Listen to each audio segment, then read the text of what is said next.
No. Hey guys, we are live. We are live. I'm doing something new. Hold on, y'all. I'm trying to go live on Instagram and on YouTube at the same time.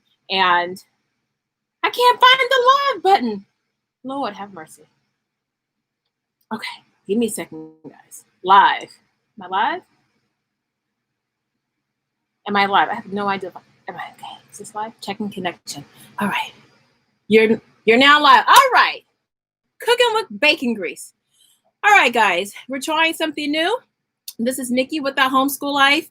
And I failed miserably earlier trying to get a simulcast going with YouTube and Instagram, and it didn't work.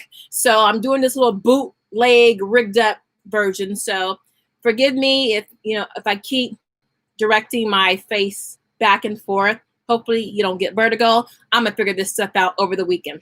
But let's get going. All right, first of all, I'm gonna let some of you guys come on in, pack on in, pile on in. It's Friday, and I'm thinking of calling this live Friday Hot Topics, just something that by the end of the week, you've been in the trenches, fighting it out, tugging it out. Maybe you had a great week, but you just want to just have like a little wrap up, some closure with some other homeschoolers. So we'll see how this goes. If you guys really like it, we can keep this going. And I might adjust the time. I know on the West Coast it's 4:30. I know it's early for us, but everything caters to the East Coast. So anyway, hey, Pray Love Homeschool. How you doing, baby? Jimmy. For those of you, I know a lot of you, but I don't know where you're from. So if you could put your city or your state in, just so people, can find out, other homeschoolers who are in their area who might kind of get or know some of the things or resources that can help them out. Okay, so I'm going to have two parts to this live. The first one is going to be our hot topic, which is, are you a curriculum hopper or adder, okay, or junkie? Any of those words, hopper, adder, or junkie, raise your hand. And then all of the questions and comments I've received on my videos from this week, I wrote them down. I typed them up, y'all. I feel good and organized.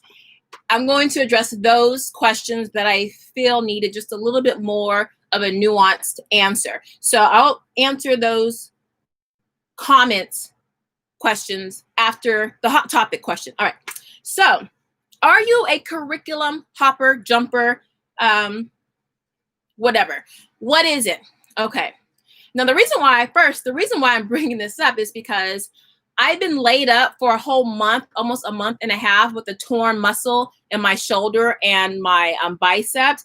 And then I have a pinched nerve, but more on that later. And I was like bare bones minimum with a lot of my stuff. And for Spanish and science, I was like, I don't know if this is not working because I'm tired, I'm sick, I'm just annoyed, but I switched my Spanish program for the third time and my science for the second time. And I had to sit down and reflect, why am I changing this? And so I came up with a couple of takeaways. Pagan homeschooling mama. All right, girl. Indianapolis. Jamila's near the capital.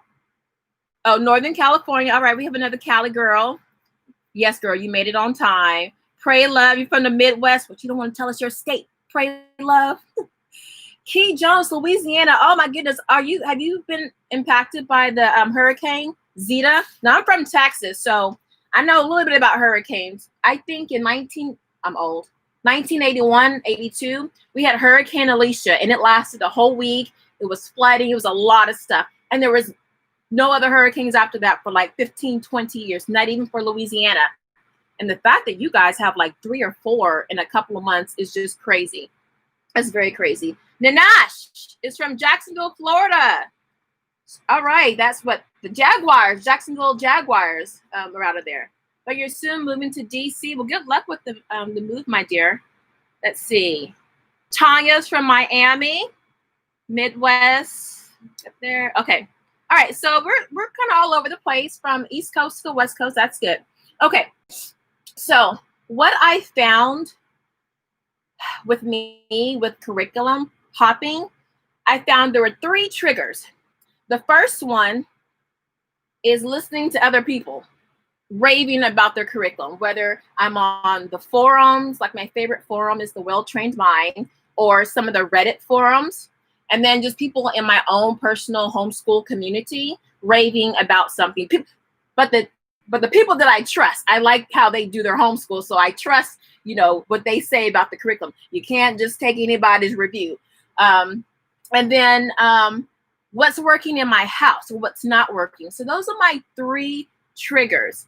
And I found that the 4th trigger is your child, which probably should be your most important one, because you're really just changing up the curriculum to fit your child's learning style, right? I know some of us might switch it up because something might be intensive, teacher intensive. It might work for your child, but you're like, oh my God, it's too much work. And that was my case with science. In the beginning, I used BFSU, which is Building Foundation. I'm sorry, BSFU, which is Building Foundations of Scientific Understanding. Listen, y'all, if you didn't go to MIT and major in molecular biology, oh my gosh, it was so overwhelming. It was so much work. And even with the most basics of, you know, the work, I really didn't get it. It was like I had to go to night school to do it. So I'm like, this is not going to last past 3 weeks. It was really overwhelming. So we ditched that really quickly into our homeschool journey. And first of all, I find that in elementary school, we parents tend to curriculum hop a lot because you're figuring out your kid, and there's so much stuff geared for the elementary sect.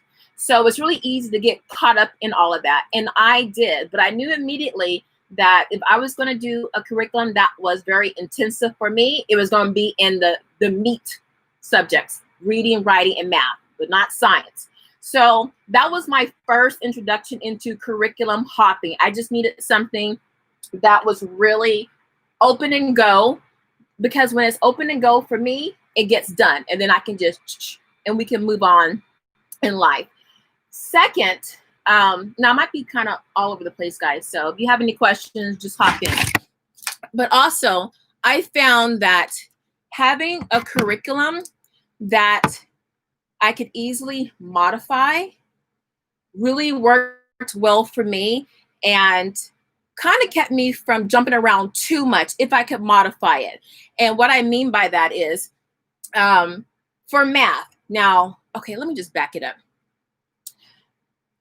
Standbys, your trusty standbys. Okay, so before you start curriculum hopping and adding and stuff like that, what do you consider a trusty standby? Like for me, I considered a good standby growing up, I mean, with the kids, was Singapore math. And y'all know I have a lot of videos on Singapore math. That was our bread and butter. And we used that for like 5 or 6 years. But as I was learning about my kids' learning style, I started to find out that they really responded better and retained more when the information was kind of given in a story format, or it was literature based. So I kind of gravitated toward Beast Academy. So Beast Academy became a supplement. So I didn't hop off the bandwagon of Singapore math immediately. I was a curriculum adder. So I kept what I had. That was my trusty standby. And then I said, come over here, girl. I'm not going to break up with you, Singapore. But Beast, come on over here, baby. And so I would have my kids do a little bit of Beast, like as homework in the afternoon, because they liked it. And then a little bit on the weekends. Mona, you're a curriculum junkie. Yes, girl, join the club. Y'all know y'all be all up buying everything, trying stuff, borrowing stuff like that. It's like buying shoes and handbags. You know, it can be really addictive, and it can really the startup costs, you know, can spiral. So you have to watch out with that. But let me get back on track.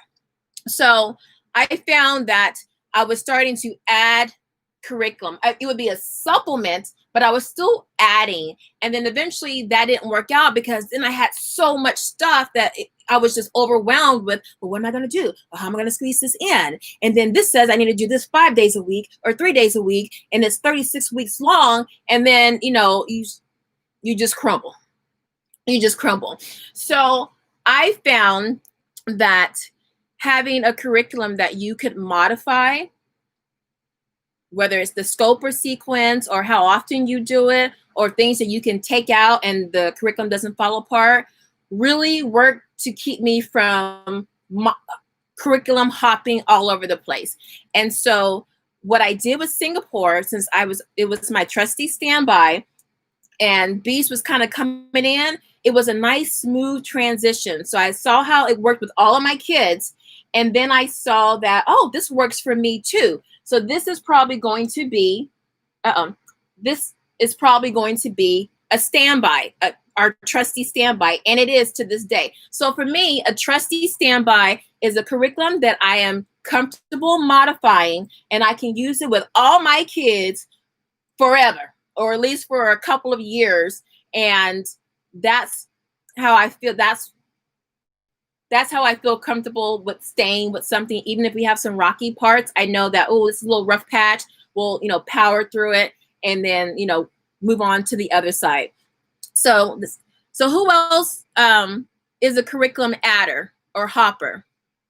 And how does that work for you? Why do you jump curriculum? Is it because your child is struggling and you're like, you know what, say for writing, like I hopped for writing. I had something that worked for my 2 older children, but for my 3rd child, no.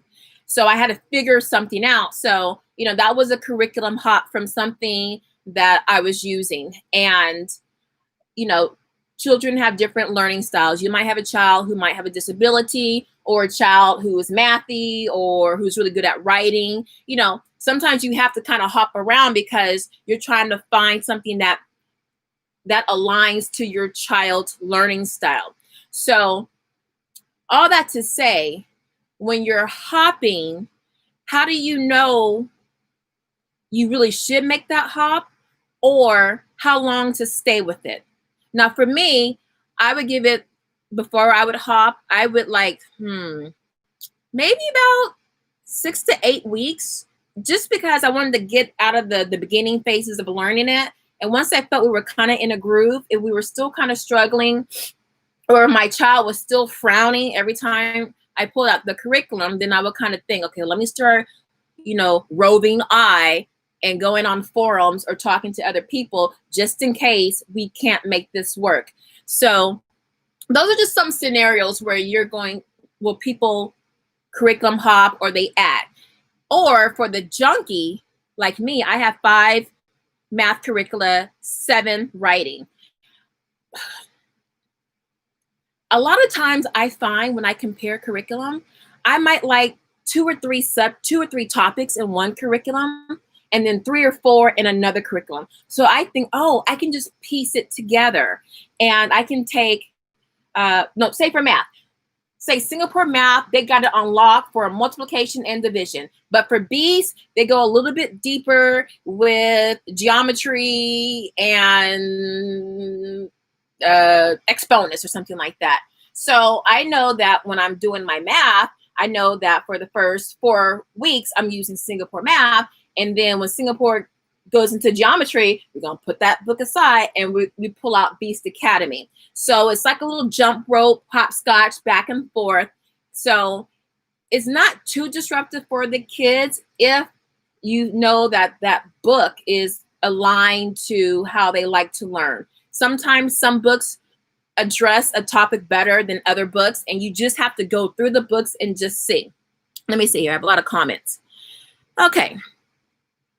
I add in and take out when I get overwhelmed. Exactly, Pray Love. Like for at one point in math, I had a lot going on, and my kids were burnt out. Because I felt like I needed to use it. That was when I was worrying about keeping up and not having my kids behind. And now I don't care. That's not important to me. My mindset has shifted. So I don't worry about, oh, you know what? I don't know if we're going to get through all this year, or, you know, like with my middle son who's on the spectrum, we spent 4 months on fractions. He needed that time.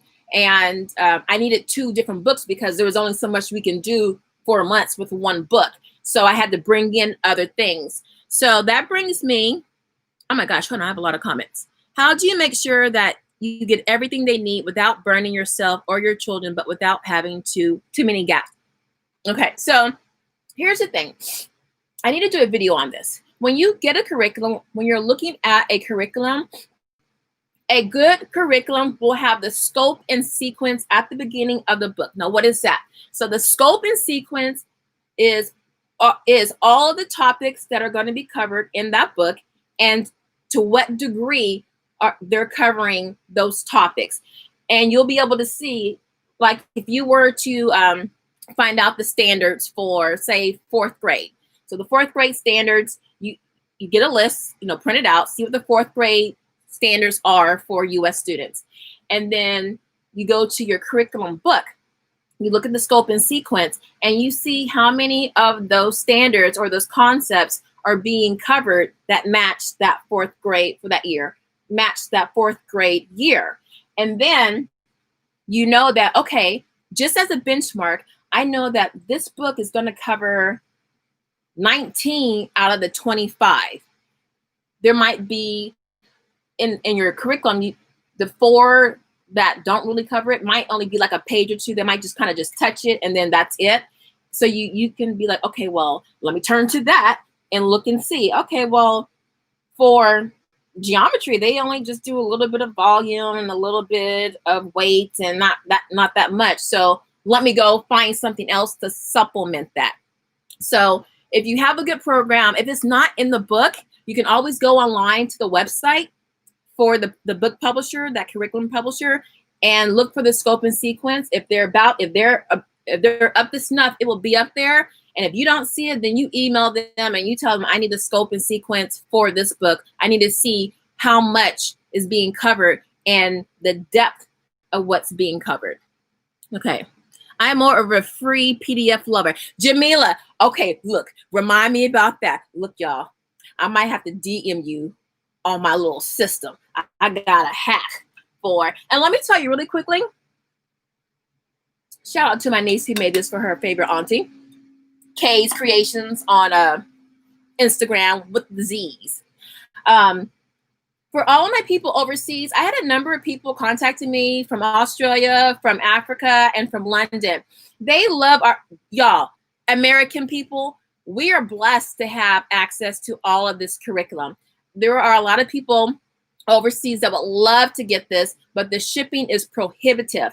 And I've called 2 companies, Classical Academic Press for writing and rhetoric, and Beast Academy, the art of problem solving, and said, can you please put an online digital version of your curriculum? You're going to get more sales, and the people overseas, all they have to do is just print it out, and then they can go on about their business. So I find the squeaky wheel gets the oil. So if you want to mount a marketing campaign, I started a campaign for y'all. I've already emailed them twice. If you want to start a marketing campaign every week on Monday, you send them a very nice email. Just cut, copy, and paste, and send the same one every Monday. And eventually you're going to get someone's attention. And when they see that they have an international audience, it's nothing for them to really make everything digital. It's not that hard. So Evan Moore has PDF versions. I might have to make a Patreon and tell you how, because Evan Moore is kind of pricey. But I can tell you how you can get Evan Moore at a reasonable price. But yes, so PDFs, one thing to do, find your curriculum and just write the curriculum and then write PDF free. Some people will scan it and put it up. It might not be up there for a long time, but that's one thing to just check and see.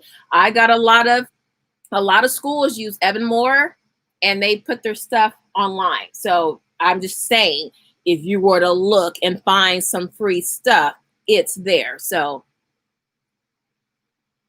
okay. All right. My daughter was crying about her writing assignment, so we switched. It was far too much of her. And that's another thing. That's a key. That's a ding, ding, ding for you to start looking elsewhere. But first you want to find the root of the anxiety or the crying or the behavior. It could be like my son, my youngest son, with his writing. Oh, Lord. Woo! And what I found out in the beginning, it didn't matter what kind of writing program I gave him. He just had some deficits, and it was his writing. It was too much brain power and coordination to think, have the thoughts run through his shoulder, the neck, the shoulder, the arm to the pen, and then write it out on paper. So anything I gave him, he was going to bawl. So we had to take a step back, and we just switched to, he would just dictate his thoughts, and then I would write it.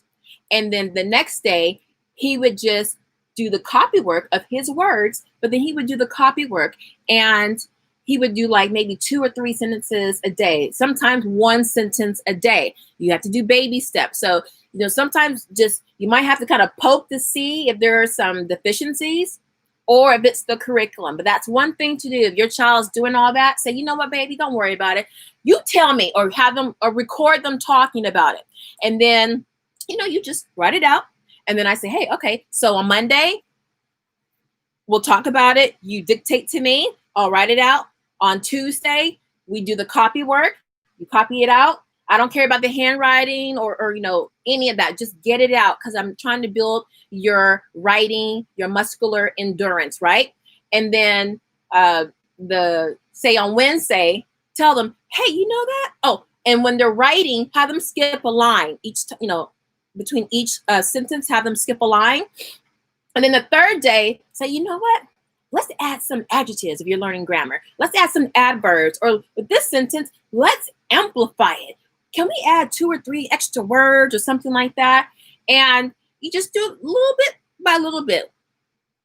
You know, your goal could be, let's add 6 strong verbs to this writing, okay? And so that way you build that confidence, and then they're getting practice. You know, writing for young kids is really, really hard. A lot is involved. Okay, let's see what else. I also get stuck trying a curriculum for way too long when I know it isn't working because of money, right? I'm finally putting away one that I've been trying to revive for a year. You're trying to put away one that you've been trying to revive for a year. So, you know, Pray Love, I think I used Singapore math probably 1 year too long, because it did work for my kids, but they were like, huh. And when I brought in B's, they were just reading the guidebook, the comic book version. Here, let me show you. They were just reading the comic book version. And because, like, my son, well, he would be sitting down in bed reading. This is what it looks like. And he was reading, he would have his breakfast or lunch, and he would be reading this. So that's when I started thinking, wait a minute, this is a great way to get their learning in when they're engaged like that. So he went from this, groans and moans. I hope my last name's not in here. No. To something else. And so we made the switch the following year. So I kept mine a little too long, and that's okay. At least you're starting to have some awareness. And another thing is, it's money. The startup cost, oh my God, the startup cost of getting curriculum can be astronomical when you have a couple of kids. And if it doesn't work out, sure, you can go onto like Facebook groups, the homeschool swaps and sales and things like that. That's more work. That's more time. You know, a lot of times you just end up keeping it on your shelf, and you know, it takes up space, and it was a waste of money. So for me, I always recommend going on to eBay, trying to get stuff, you know, next to nothing. Don't worry about if it's written in, you know, because even if it's, say you find a math book and the first 20 pages are written in, but then the other 80 is fine. If it's pencil, just each Each day in the morning, erase all of it, have your child erase all of it. Or if it's in pen, maybe, you know, if it's not erasable pen, but if it's in pen, put on a movie, make you something to eat or get something to drink, and then take some white out and just all over, and then Xerox it, right? And then put it back in the book. It's more work, but if I would say if like 20% of the book is written in, especially if it's sporadically throughout the book, you can take that and make it work, okay? If anything, you can just, you know, just liquid paper that sucker out and then photocopy it. And you don't even have to get all the stray marks and stuff, just enough to where the child can see the question and there's a space for your child to write the answer, and then you're good to go. That's another thing. A lot of times I go to a homeschool resale shop, but a lot of times on Facebook, there's a really huge homeschool swap on there. You don't even have to buy anything. You can just swap. Hey, I got this. It doesn't work. You know, you want this? I need this. So that's another way to get stuff for free. And also homeschool, I want to say homeschool.com or homeschoolmom.com. I think all their stuff is free. It's one or the other. Someone let me know. Is it homeschoolmom.com or the homeschool mom or homeschool mom? I mean, or that homeschool. No, I think it's homeschool mom. Someone knows what I'm talking about. They've been around forever. All their stuff is free. They have free unit studies. They have free handwriting practice sheets. They have everything for free. So check them out. And let me tell you, if you look back on one of my videos, I talk about my top 10 teacher-inspired movies. When you look at those movies, like Marva Collins, the Marva Collins story, what's the one with Robin Givens? Not Goodwill Hunt, Dead Poet Society. They just had a book, a poster, and another book, you know, and like a workbook. That was it. You don't have to have the anchor charts and all the big printouts. I know teachers will make you think you need all this nice stuff and it looks good. That's how I get into trouble becoming a curriculum junkie. They have all that pretty little clip art and the little frames and borders, the Moffat girls. I think I own almost all of Annie's stuff from the Moffat girls because it's so pretty looking. The layout is so nice. I don't need all that stuff. A lot of stuff I made my own in 30 minutes, but you can get it on Pinterest. I'm gonna do a video on how you can get a lot of that stuff on Pinterest. Screenshots. You just do a little doctoring, and you got some free stuff to last you a semester. All right, let me see what else. All right, let's see. Finding the balance is so hard. And that's the thing with finding the balance between how long should I use this? Look, y'all, look, I got notes. I was trying to be organized because I was talking about that. How do you find the balance? Like I said, number one, if your child is if they are revolting, number one, there's no balance. It goes, okay? Because if you have other kids to homeschool, or if you have to work, or you're sick or whatever, you ain't got time to be dealing with tears and drama in addition to teaching that. So, and it disrupts the balance and the flow and rhythm in your house. So gotta go. So that's an easy one. But for me, like I did grammar, the well-ordered language.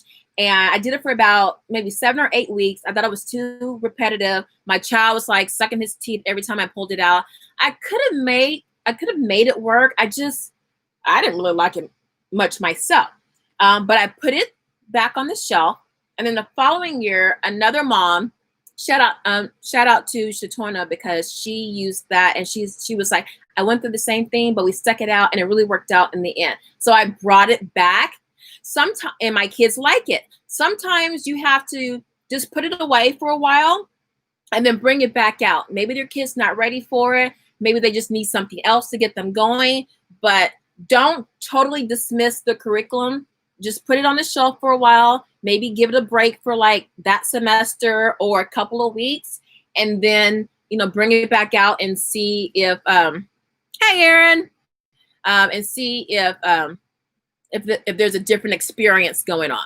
All right, let's see. Expense is why I pushed the wrong language arts for my daughter for too long, but she hated it and it just made it but her hatred of it made it just more worth switching. Exactly. Because listen, guys, you don't want your child to associate frustration, I can't do it, all of those negative attitudes with school and with you, or with that subject. Oh, I'm not good at reading. I suck at math. So sometimes you have to pull back and revamp everything, which is where unit studies come in. And I have a video on that. I put it out this week. Sometimes when you, like my child was going through his his writing issues, and then my middle son was going through his math issues, I was like, we just have to reset. So we did unit studies. We did a unit study just to bring back the fun, because they're like, oh, I don't like homeschool. They didn't want to go back to public school. They didn't want to do homeschool anymore. So, and I had no credibility with them. They were like, oh, Mom, it's going to be so boring. So I had to like get my swag, my street cred back up with them. So we just dropped everything, went to unit studies. And then once they were kind of in a different space, oh, and that's another thing. So if your child is struggling, whether it's in writing or reading or math, my sister keeps sending me all these pictures. You gotta Jedi mind trick them. Jedi mind trick them. So you pull up, like say if you want to do a unit study, but you know your child needs to work on their writing. Maybe they're interested in, I'm sorry, y'all, my sister keeps sending me all this stuff. Legos, or what are girls into? Whatever girls are really into. Whatever your child is into, you do a unit study on that, the oceans, ancient Egypt, or castles, or whatever. And then you have them do a little bit of writing with the unit study. So they're writing something that they're really, really interested in. And you don't have them do a lot of writing, just a little bit. And remember, you can always dictate it and write it out. So that's a way you can put your curriculum aside, bring back the fun in the homeschool, restore your credibility, and still get them to work on a deficit that they might have, or a skill set. So there's a difference between them learning content and them learning skills, like a skill set. A skill set would be math, spelling, grammar, things you need to be able to read and do writing and stuff like that. So those are skill sets. That's another video. All right, let's see. But for expense, did anyone write in the chat? Is it the homeschoolmom.com? It's a real big website. It's been around forever. Everything they have on there is free. What she does with the website, she has creators just give her stuff to put on her website. So the creators get, some exposure, and she gets all this free content. So everything on there is free, and it's from preschool all the way up to high school. So it's either the homeschoolmom.com or the homeschool. I'll put it down in the description box after this live. I need street cred. I'm trying not to be too boring, but it's going that way. Yes. Okay, look. I got to do a video on that. I did a couple of things. And listen, I don't care. I will bribe. I would do backflips. I don't care. But once they crack a smile on their lips or whatever, I know I'm in. And then I can kind of, push the door open and revive my reputation with my kids. Unit studies are a great way.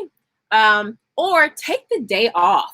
Like on Fridays, we don't homeschool. We do like life skills, but that's real open. It could be anything. I know I got boys, they like to tinker, build, break apart stuff, break stuff, spill stuff.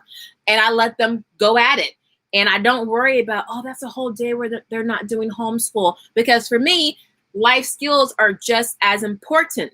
And I'm like, for right now, this semester, it's totally fine. And they love it. And so they're okay with doing a little extra work Monday through Thursday, because that's like some schools, they go to school, I think, an extra hour, so they don't go to school on Fridays. That's kind of like what we do. So yes, Nanash, having street cred with your kids, that's half the battle. Look, y'all, I bring out snacks, music, whatever. They can learn to write, with distractions on. They have the little music on, whatever. Just so, one kid sits on the stairs. He got a little bowl of popcorn. He's just been sitting on the stairs, just riding, eating popcorn. My dog comes by, you know, pushing him off to the side, and they love it. So think out the box too. All right, let's see. Who is from Ghana? Antonio. Girl, welcome, y'all. We have Antonio from Accra, Ghana. Thank you, my dear. Thank you for that. Thanks for the writing and rhetoric. Yes, you know what? Y'all watch my video. I don't know how I stumbled upon that. Oh, listen. So someone asked me if writing and rhetoric, if they have online classes, and they do. It's if you go to Classical Academic Press, that's the publisher of writing and rhetoric. There is an academy that's affiliated with Classical Academic Press, also known as CAP, and it's called Schole Academy. I think it's SCHOLE is a French word, and they have writing and rhetoric. Now it's a bit pricey. I think it's $500, $550. I want to say semester. It could be for the year, but I think it's for the semester. Don't quote me on that. But I do know at least for that one semester, you paying at least $500. But I read so many great reviews on those classes, but you have to get certain teachers because it was really hit or miss with the teachers. Those who had, there were like 2 teachers that they raved about. If you had those teachers, you were good money. The others were like, no. So go online. I would go to the Well-Trained Mind forum, the Well-Trained Mind forum, type in writing and rhetoric or Schole classes, and then read what those ladies say. They are full of information, and they give the names of the teachers to look for, to register with. So for those of you, especially if you are international and you really like writing and rhetoric, that's one way to get the work, the curriculum.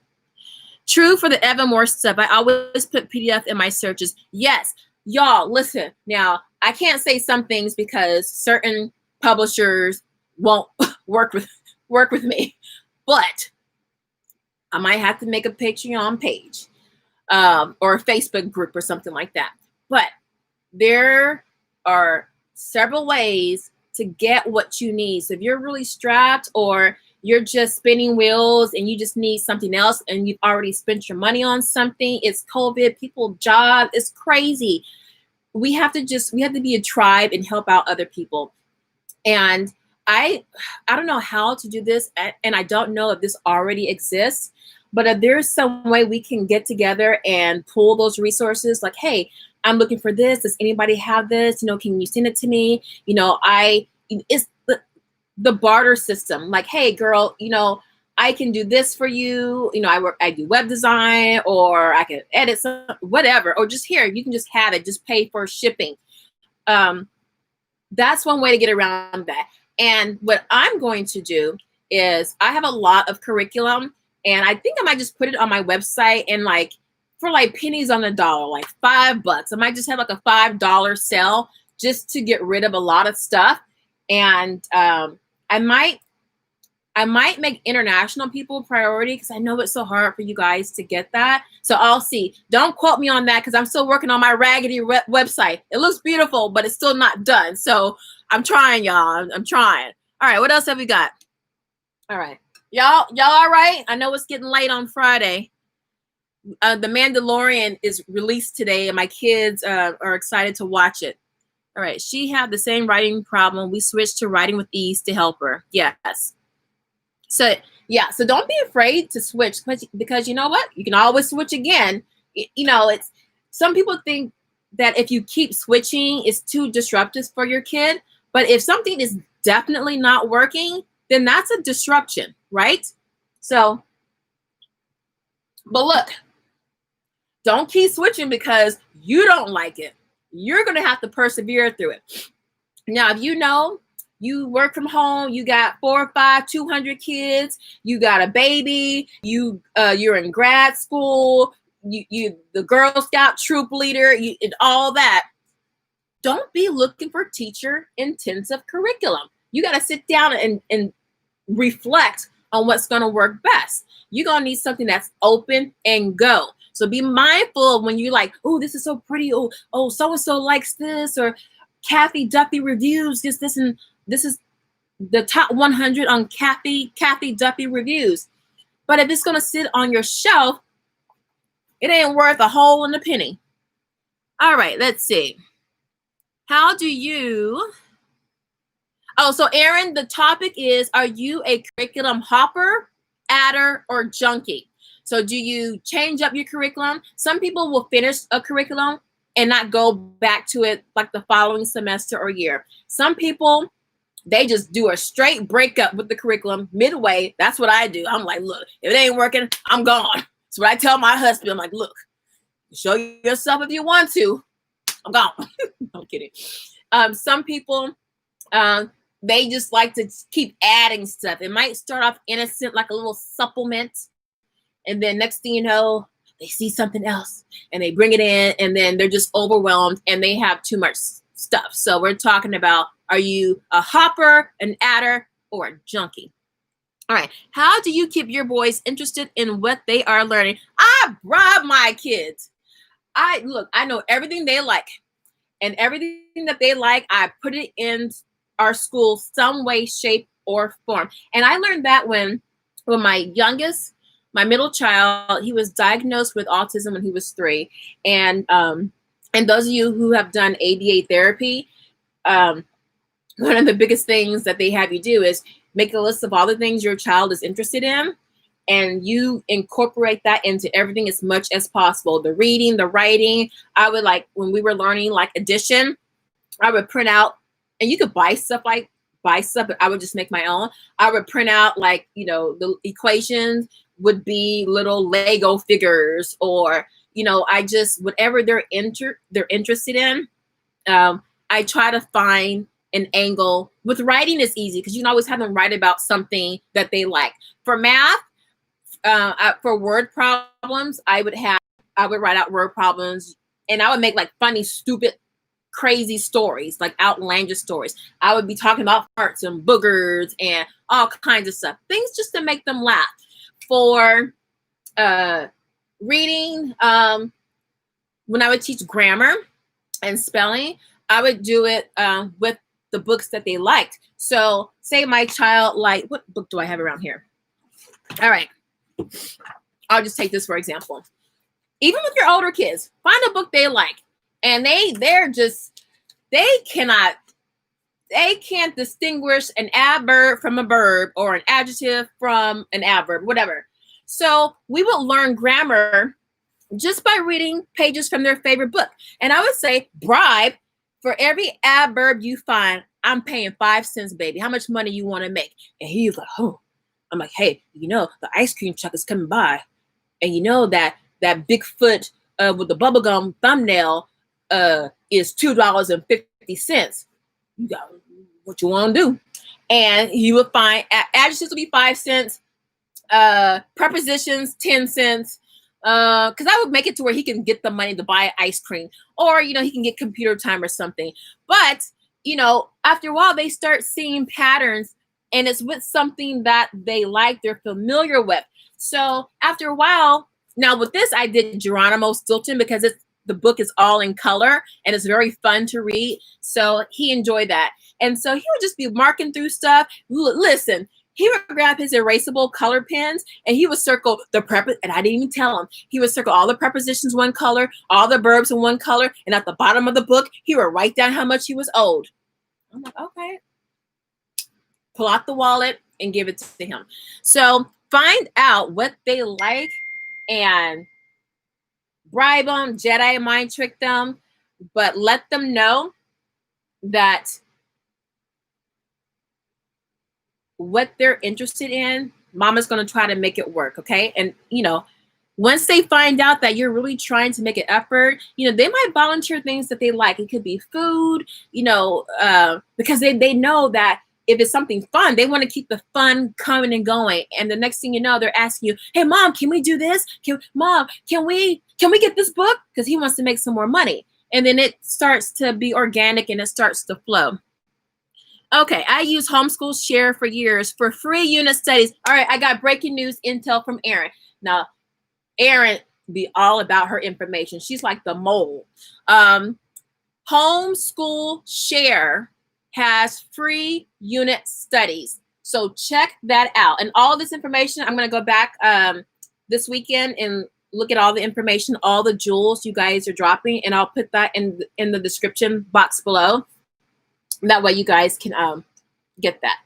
All right, that's right. Got to do what works for you and your family. I create my own curriculum. All right, for that one, Kiana, for those who don't curriculum hop, I found those were the ones who create their own curriculum, because you're pulling from all these different resources, right? And so it's all together as one. So you don't have to look over the fence and see what someone else is doing. You are micro focused, and because you're more focused on what you want, it's easier to not have to like put it aside, because you really thought about what you wanted.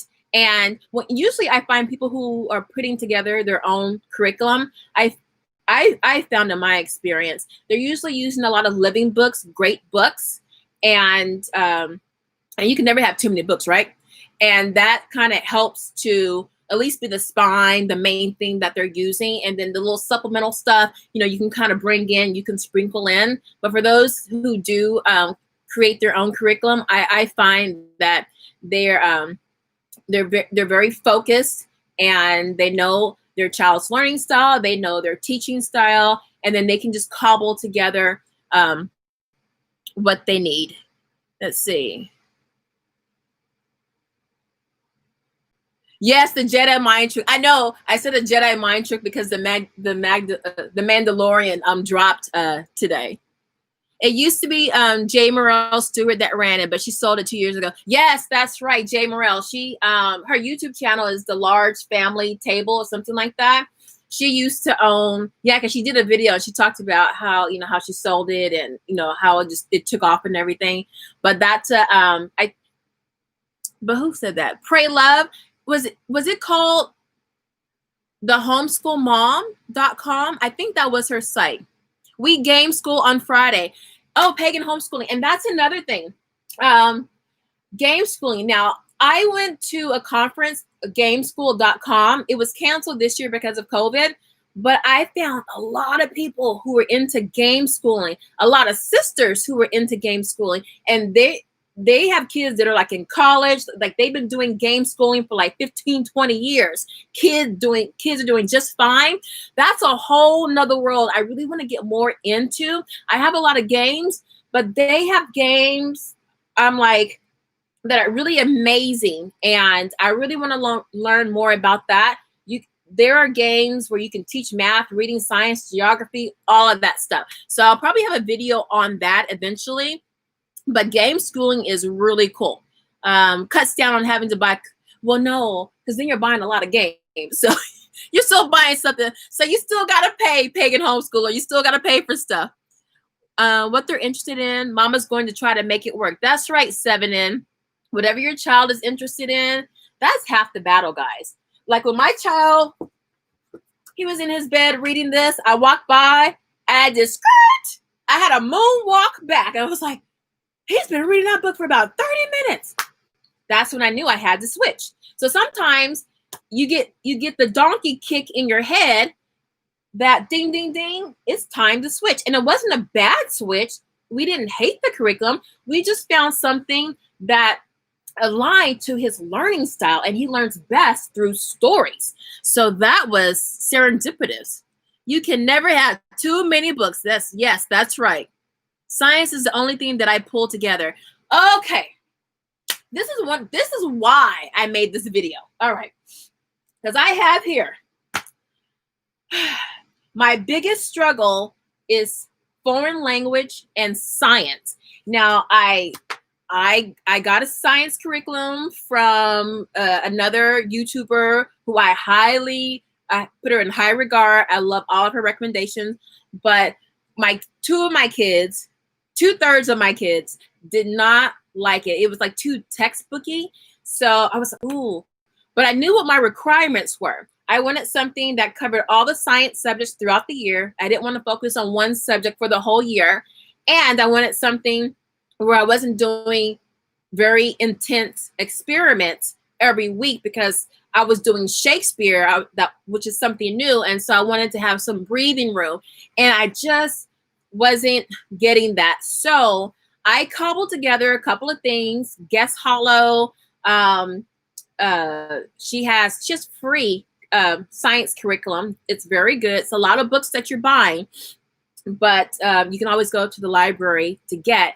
And I got some spine books, and we're just going to make it fun. I just want the exposure, but I went through a lot of different curriculum. Real Science for Kids, Real Science Odyssey. I have Ellen McHenry. It was just too much. So some of it's good, but it's sitting on my shelf, not being used. So hopefully this next incarnation will work for us. But I was sick, and then I hurt my shoulder, and I was like, I ain't got time to be doing all this. I want something my kids can just do on their own. I'm like, science, so long as they're not blowing up or burning something, they can do this on their own. Because, at some point, your kids got to be a little bit independent and doing some stuff. So I'm like, and so I ended up switching because it was just too much. But with the cobbled stuff, I was like, they know how to read. They got a book. I got my 8th grader, 6th grader, and 4th grader. So if the 4th grader is struggling with something, the 8th grader can help. And when my 8th grader is getting frustrated with something, my 6th grader is the diplomat. He can pull it all together. I'm like, they're going to have to learn to work in this microcosm, this biome in our house. So I was like, I'm tired of switching. I was really tired of switching. So this is it, as Michael Jackson would say, this is it. Switches aren't always because you hate the curriculum. There just may be a better option for your child. Absolutely. Absolutely. You might find the beginning of the curriculum works well for your child or doesn't work well. And then later on in the curriculum, things might click or things might start to fall apart. Or you might, if you haven't really sat down and looked at your child's learning style, you'll start to learn when you start seeing chinks in the curriculum. Not necessarily chinks in the curriculum, but you'll start seeing, oh, well, this curriculum, it's too text heavy, or this is too light, it's not challenging enough, or this curriculum is too confusing, or it's too much text on the page. It might be too busy and your child just can't focus on it.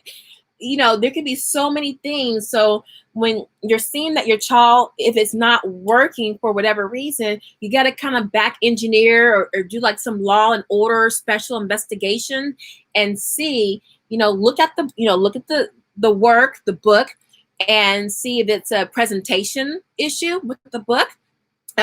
Is it a deficit in your child? Maybe something they need to work on, or a skill you need to that needs to be shored up, or is it something where, maybe it's the time of day that you're teaching, or, it could be a number of things. You kind of have to sit back and take notes and kind of see before you ditch it. It could be you just need to do some tweaking, put it away. That's why I love Evermore, because when you're hitting those rocky points, sometimes you just have to put it away, grab Evermore. It gets done. It's one page for one day. It's a check it, get it done. And then while you're going through the Evermore books, you can look at the curriculum and see, look at their work and see, they're asking the child to do too much. Or instead of doing 20 problems on one page, maybe you have your child do 10 problems, or just the odd numbers or the even numbers, because it's a challenging curriculum. So do a little investigation before you, chunk it and see. Okay, foreign language is my favorite subject. Well, come over here and teach it, 7 and all. I need you over here to teach Spanish and French. I think that's one of the toughest subjects to find really solid success in. Yes, I don't know why. I know why, because America sucks at foreign languages. We think everybody should speak English. But for all of our European people, they have to speak like 3 languages by the age of 8. I need to find out what they do. Oh, y'all, I need to do that, because not only are they just speaking another language, they're doing really like 3 and they start at a really young age. And I used to be on some forums like polyglots, GOTS, or whatever, when I was training to be an ambassador. And let me tell you, I kind of feel like I missed the window with foreign language for my kids. I started them early with Mandarin, and then that kind of didn't work out. But foreign language has been my toughest subject to find a good quality curriculum. Science, there was too much curriculum. I couldn't find something. It was too much. But with foreign language, y'all know I did a live where I was begging you guys, what are you doing for Spanish? Because it was hard for me to find something that really worked. Okay, let's see. I've been watching a lot of foreign language videos. It's fascinating. That's one way to skin a cat. My oldest son, who is in 6th grade, uses Apologia Science independently and loves it. My younger two, 1st and 2nd graders, are doing piece together units and random fun stuff right now. And that's another thing, especially for science. Now, because I've been a STEM-minded mom for my kids, I knew my kids needed to be very advanced in math and science. They are in math. Science is another story. They're not. But what I found from, I've talked to deans, they live in my neighborhood, professors, SpaceX engineers that live down the street. They were like, don't do anything until 9th grade. They said, expose your child to everything. Do lots of hands-on activities. They actually said, and I couldn't believe this. They said science should take the same approach as math in terms of CPA, which is what Singapore math does. Now, CPA means the first step is concrete, and then it's pictorial or concept, and then it's abstract. And what that means is concrete would be, I got one bottle here and another bottle here. How many bottles do I have? So it's concrete. You're dealing with something that's tangible, something in the real world that you can make a connection with. So this is your concrete step, right?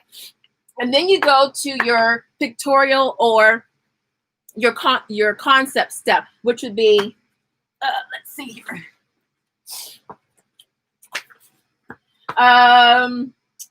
I got I don't know. I'm trying to draw a bottle. Okay, those are the water, the little essential oil bottles. You know, how many, if I put one bottle here and then I put another bottle here, how many bottles do I have? And then you're like, oh, I have 2 bottles, or one-on-one correspondence. You know, you can put like some cubes or something with it. So now you're making the connection, you're taking it from the physical to the concept of what 1 + 1 means. And then finally, the abstract is just the equation. So the abstract would just be the equation, okay? So you've gone from 1 + 1 = 2 to the picture to the abstract. And they said, all of them said this, guys. And I'm telling you, I talked to the heavy hitters, the people that have the $4 million homes down the street. That's their livelihood. And their kids are like, I mean, the house looks like something from Peter Jackson's Lord of the Rings. And they're like, no, you don't need a book. Just if you need a book, get field guides, get books with great pictures, and then get outside or have them do something that they get from the book. They said they just want the exposure. And then if you keep the math and the science up to par, then when they get into 9th grade, they will kill everybody in the game. And that was a recurring theme with all of the scientists that I spoke to. So that was because I was telling them, I'm like, oh my God, the science, I can't do all of this. And they're like, just what are they interested in? Then go outside and go find the interest, or watch some videos, some documentaries. Everything was all just not in a curriculum. And that's another thing. Do you even need a curriculum? A lot of times I found my kids, when we did our first science unit study, we watched a lot of Bill Nye, a lot of National Geographic, Science Station, all of that stuff, YouTube videos. And even to this day, my kids quote things, they say stuff, they remember things, they make associations. And it's just from all the free stuff that we saw. There's a harvest moon tonight, y'all. Go out tonight. This is the second harvest moon in 1 month. The last time this happened was in 2001. I told my son, my youngest one, October 2nd, when the first harvest moon was out, I said, oh, you know, there's going to be another harvest moon. He was like, yeah, Mom, I know, because he's the one that told me it was the last one was in 2001, because we watched videos about it when we were studying the phases of the moon.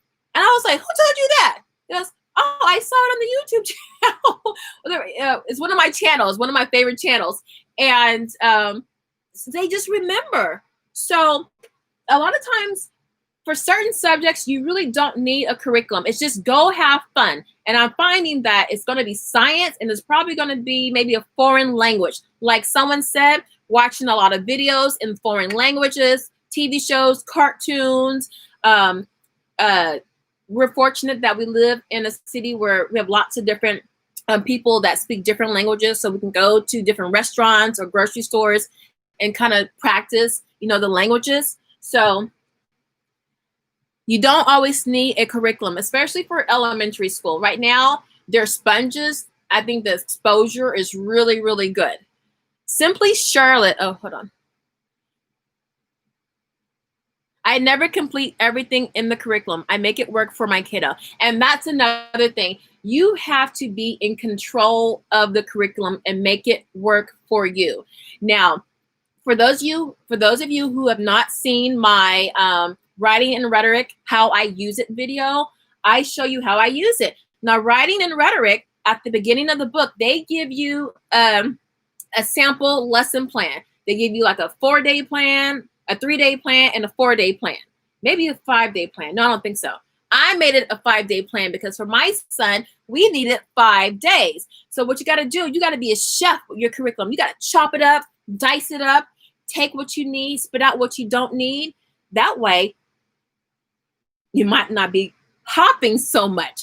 So if you kind of know how to like chop and dice things up a bit, you can salvage your curriculum and not feel bad about spending the money on it. Simply, keep me posted when you find out how others teach multiple languages to young kids. I am on that heart of homeschool because we are using Calico Spanish, because I really feel that's my biggest regret with my kids is like when I was preparing to enter the Foreign Service, I had French and Japanese. I can barely speak it down. Well, French, I can read it very well. But I said I would never have this deficit for my kids. And I started my kids all early with Mandarin when they were in kindergarten at Saturday Chinese school. And for those of you who've gone to Saturday Chinese school, baby, it's a whole different experience. That's a video for another day. But it didn't work out. And I kind of just dropped the ball on just bringing in other languages. I would still introduce it, but I wasn't consistent with it because I didn't have anything to kind of help me stay consistent with it. So I'm going to get on that. Simply Charlotte Mason has a video on how to teach foreign language. It looks pretty easy to implement, but I haven't tried it yet. I'm on Simply Charlotte Mason, which is Sonia. I forget Sonia's last name. I think she runs that website. I'm on her email list, and I saw something like that last year, and I'm glad you brought that up, Pray Love, because I need to revisit that and take that more seriously, because I've got 5 different curricula for Spanish and for French, and I just want closure. I just want something I can just use, and then I can just get that stuff out my house, and I can just gift it to other moms or dads. We are doing Spanish for my littles, attempting to raise them bilingual. That's good. So we just focus on speaking and listening for now, but I don't know what I'll use later on for Spanish grammar and spelling. I think that's a good first start, and I need to be doing that. Like right now, I have like flashcards around the house, and But hey, let me tell you, my shoulder, and okay, another video. You can't trust doctors, y'all. I tore my thing in here. I had my physical therapy Thursday, and the therapist was like, I think you have a pinched nerve. How old was your MRI? I'm like, it was 2 weeks old. It's like, maybe it was an old tear, but this looks like a pinched nerve. He did, and I felt like 98% better when I left. So I'm seeing him twice a week for the rest of the month, but like, I really don't even need this. I just want to keep it on because I feel sore. Before I had burning pain, tingling, numbness, soreness, and this was all jacked up. Now I can turn my head and I don't look like a robot. So I don't know how I got on that, but oh yeah, so I was dying. I was like in the bed, and my kids would come and say, Mom, come check my work. And I was like, okay. I was pretending to look at the work. I was like, yeah, that looked about right. Okay, put your name on top. Make sure you write your last name in cursive.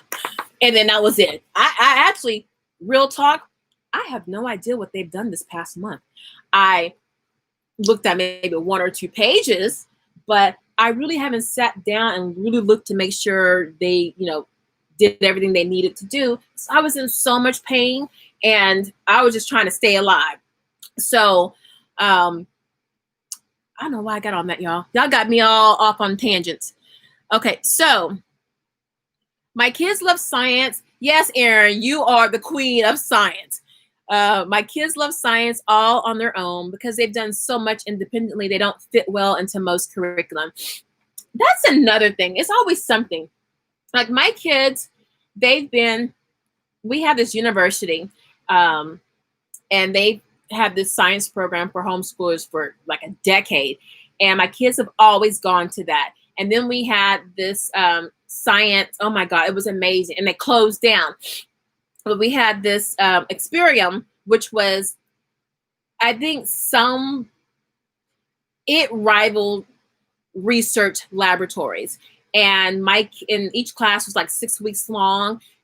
I'll put some pictures up on Pinterest. The labs were just staggering, just what they were exposed to. So they've had a lot of exposure to it, but it was always outsourced. So I didn't have to worry about it. But now that I'm trying to prep at least my oldest one for high school, I feel like, this is our last hurrah before we have to kind of like buckle down for high school. So I'll figure something out. But for everyone else, we're just having fun with it. Yeah, my science spines are field guides for North America. Oh, Jamila, yes, I have that. I have the birds one, the reptiles, something else. I haven't used it yet. It's sitting on the carousel next to the baby grand piano, collecting dust and dog hair. But I'm going to pull it out. But let me know how you like it. We love field guides and science encyclopedias or nonfiction science readers. Yes. So we don't always need curriculum guides. So, and that was one of the things I wanted to talk about. We like to curriculum hop at or be a junkie, but a lot of times we don't have to. Teachers have been teaching since time immemorial with 1 book or 2 books or nothing at all. And kids turned out fine. As a matter of fact, if you look at the writing from the 1800s, oh my gosh,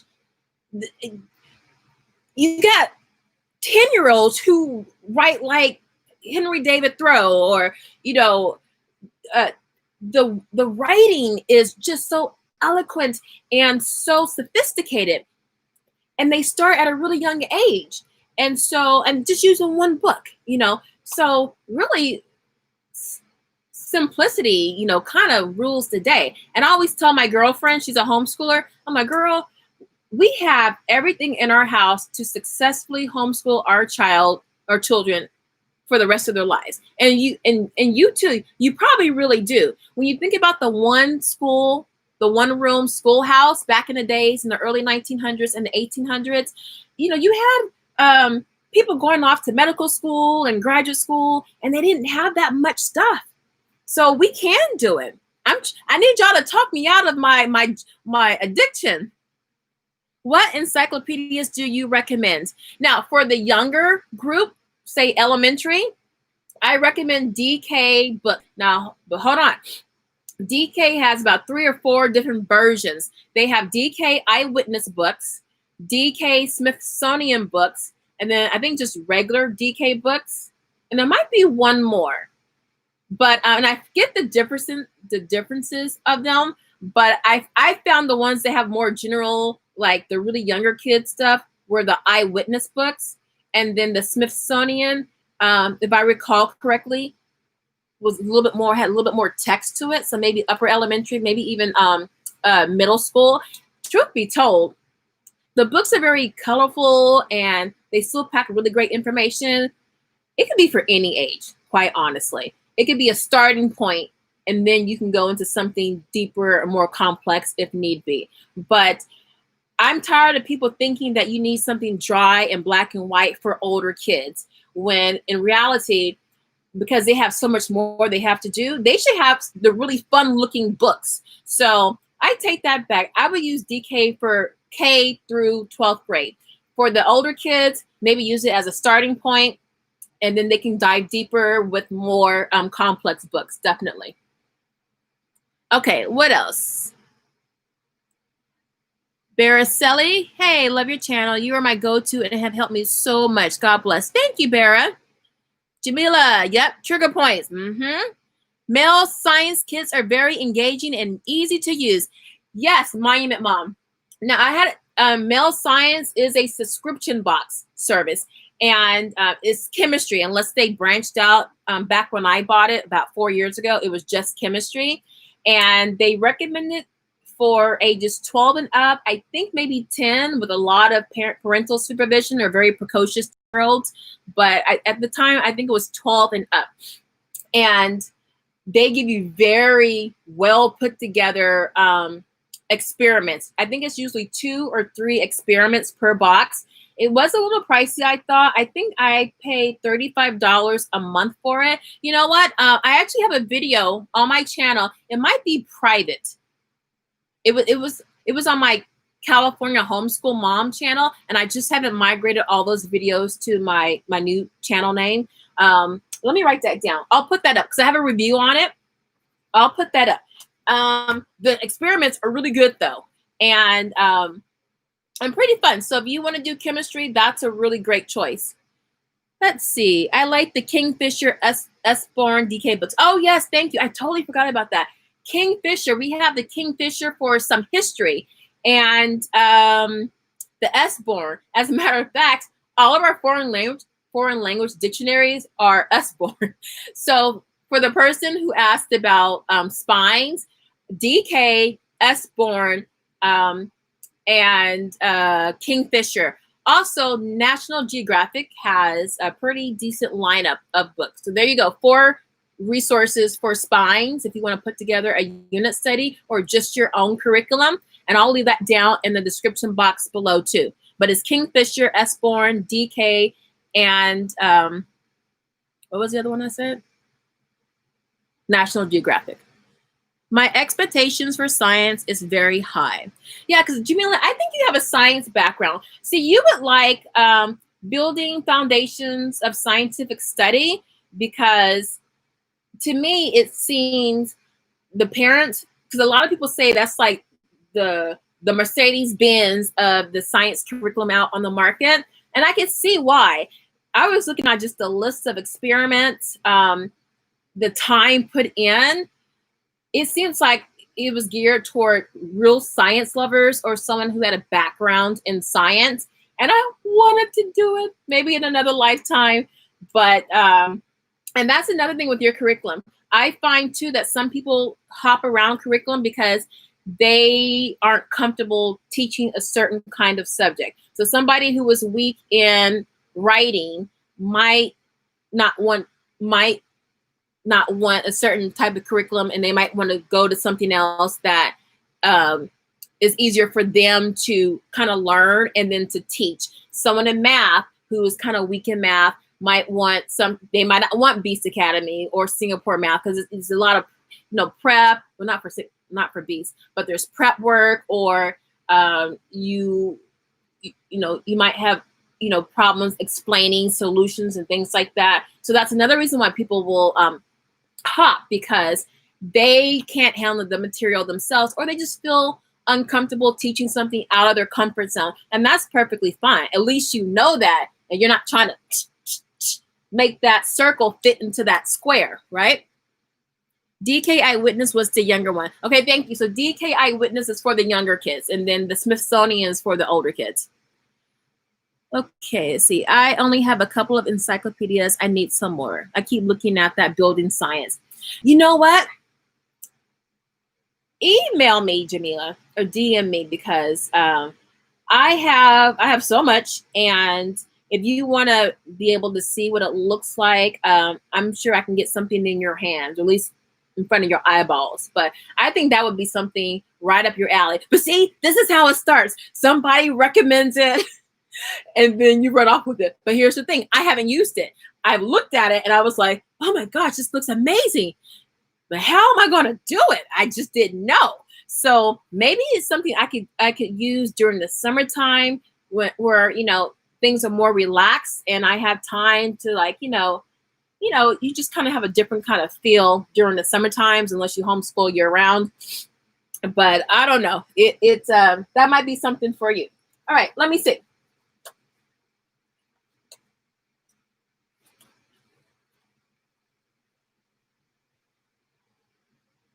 All right, guys, I'm just looking over my notes, and okay, so one thing that I was finding was that what would make me curriculum hop was the different personalities of my kid. Like, my middle child would get bored easily. My youngest one, he's like, oh, I don't care. And my oldest one would just zoom through something. So what I was using for my oldest one, that's all the stuff that I initially bought. My middle son, I would have to do cartwheels and stuff like that to keep him engaged. And so I was like, wow, is it the curriculum, or is it just my kid? Like, I could throw anything in front of him and he's still going to get bored after 5 minutes or be distracted. So that's where you have to kind of like look at your child in front of you and think, okay, like my child has ADHD. So anything I put in front of him, he was going to look either bored or not into it. So I had to kind of really look closely and think, okay, this is how I have to chop this up. We can only do this for 10 minutes. It's going to take us a lot longer to get through the curriculum, but this seems to work well for us. So that way I didn't throw the curriculum away. I had to realize, okay, this is how my child is regardless. Again, I say when you get rid of it, it's when your child is having some really strong emotions about it. When it's just them like, I'm bored. Can we do something else? You can kind of work with that. But when your child is in tears, they're hitting themselves or throwing something, or just real strong behaviors, then, it's time to look at something else. Okay. And just remember, most of the time, I don't use the curriculum as the publisher intended, because you really want to customize everything that crosses your lap, okay? Because your child is custom. So that's why I say it's always good to make sure there is a scope and sequence. As a matter, do I have something up here? Hold on. Let me see if this has a scope and a sequence. No. I'll do another live and I'll show you what scope and sequences look like and how to compare them to like some regular standards. So that way you at least know what's being taught in the public schools and the private schools. And then you can see what's in your textbook and how much you might have to supplement and how much you feel, oh, this is pretty strong. So I feel this curriculum is worth it. But you might look at the scope and sequence and be like, oh my gosh, I'm going to have to get a couple of things to make this work. And it might not be worth it to you. Or, it might be worth it. So, and also one thing that I did in the past, I was a curriculum hopper looper, meaning for reading, I would use, at that time I was using All About Reading, which is teacher intensive. So, and I was learning about the difference between teacher intensive and open and go. And so when it got too much, I would go to Evan Moore, and then we would do Evan Moore for about a week.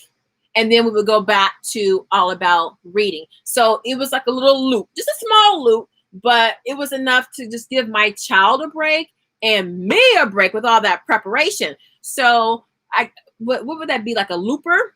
So, but that's just another way of chopping up the curriculum and making it work for you. You know, if you don't want to get rid of it and just want to salvage some of it, that's another thing that you can do. Let's see.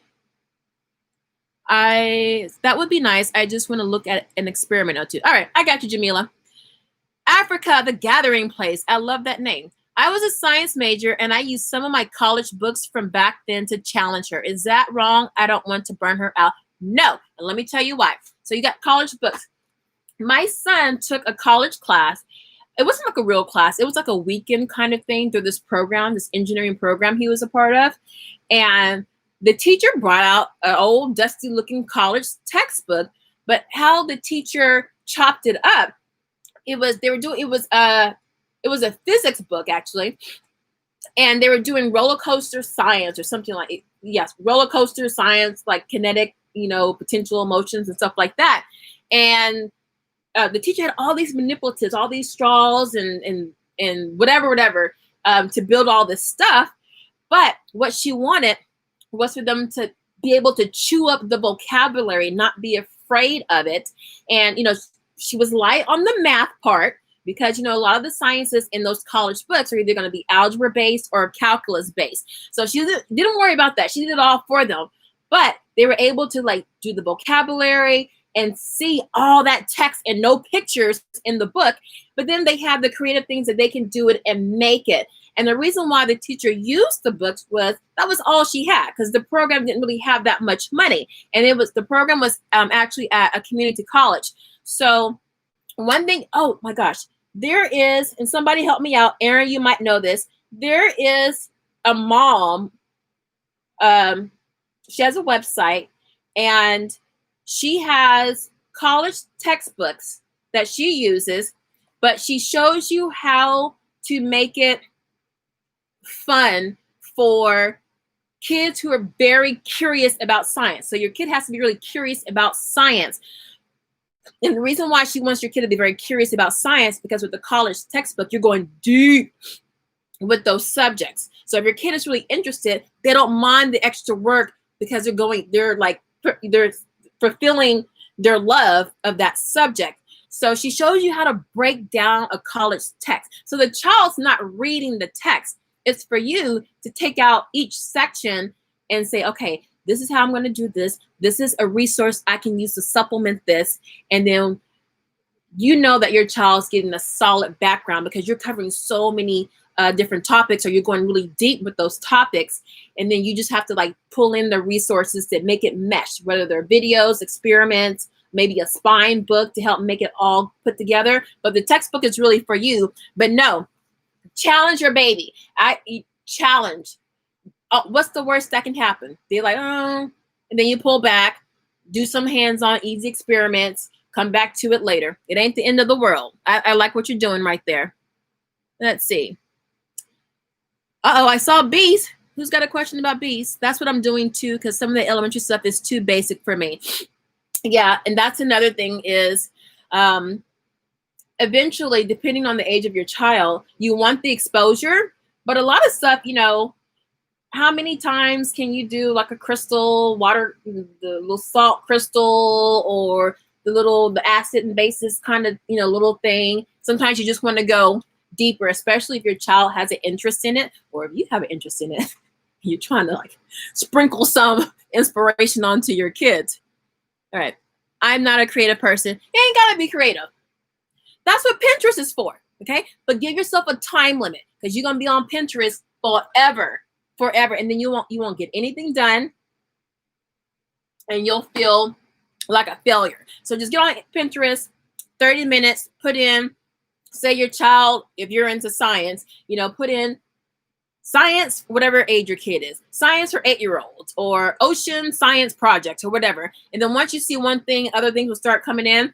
So you don't have to be creative. You got to be like Puff Daddy. You got to remix the stuff from the professionals. So, Puffy, what's he called now? Sean Combs, whatever, he would take all the great songs like, Sting and, Every Breath You Take and all the famous people. He would just remix it. And that's all you're doing. So just take and steal from somebody else and then present it to your child as if it were your own. On the Beast Academy website, they have a resource page that tells you all the concepts taught in PDF. Yes, and I have that. So for Beast Academy, and I am going to make a video on how I use it, but first I want them to pay me something because I always talk about them. I'm like, y'all need to cut me a check or something. But they have a resource page and they have their scope and sequence. And in that scope and sequence, that's why I said start like a level or two below, because my 6th grader is doing the 4th grade. Well, not 4th grade, the 4 level. And they're doing base 2s, exponents, multiples of exponents. Child, it was some scary looking stuff in that book. But when you look at the scope and sequence, you'll see it's 4th, 5th, 6th, 8th, 9th. So that's why I say any curriculum worth its salt will have a scope and sequence so you can see. Because when you see that, when your child starts struggling, you can see, oh, well, that's because this is like at this level. So yeah, you're going to struggle. So that's one thing to keep in mind. Sometimes we take a small break from a particular curriculum and then come back to it after maybe a week or so, especially if the lessons are pretty repetitious. That's kind of what I wanted to do when we were doing the Well-Ordered Language by Classical Academic Press, because I found it was so repetitive. And I was, oh my God, we got to do direct objects again? It's like the 5th week. And so we put it away. And I wasn't really going to come back to it until another YouTuber is like, no, it really picks up. There's a point behind all of that. And so I found with the first, and that's another thing with curriculum, sometimes level 1 is really different from levels 2, 3, and 4. So when we got to like the 1B, 1A, I thought was, repetitive. So we put it away. But we went back to it, trudged through it. And then 1B, I found kind of took off a little bit more. So sometimes, like with the writing, when my child was struggling, I was okay, Evermore, where are you? Where are you? And we just do that for a while. And then we come back. For those of you who write, if anyone who knows, when you write something, you write it and you put it away. And then you come back to it a couple days later or a month later. As a matter of fact, next week starts NaNo, which is the national, what is it called? National Novel. What does NaNo stand for? I forget. But anyway, you're writing like a novel or like 40,000 words for that month. That's next week. But you write something, you put it away, you come back with, a fresh take on it, and you digest what you've written, and then you come back and you write some more, rinse and repeat. And sometimes we have to do that with our curriculum. Just put it away so you don't become a curriculum hopper. Just put it away and then come back to it. Okay, I read that one. That's so important to understand the pacing and scope and sequence of a curriculum. Yes, I had a friend that used teaching textbooks, which falls behind most public school scopes, but she did a year ahead. And that's another thing. I think I need to do a video on that, how to understand pacing and scope and sequence. 2 different things, okay? Because when you see, now I know some of you, especially my lovely unschoolers, I love y'all.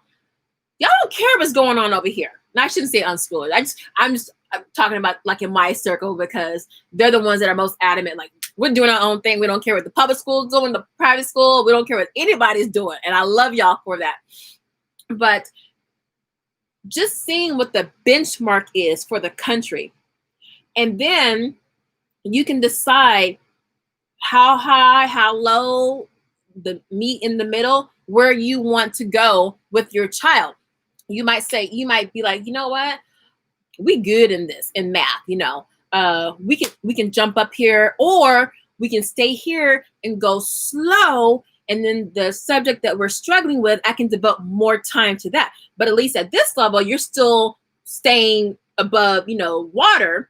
But now I know I can take some more of that time and put it towards something, a weakness that I need to shore up.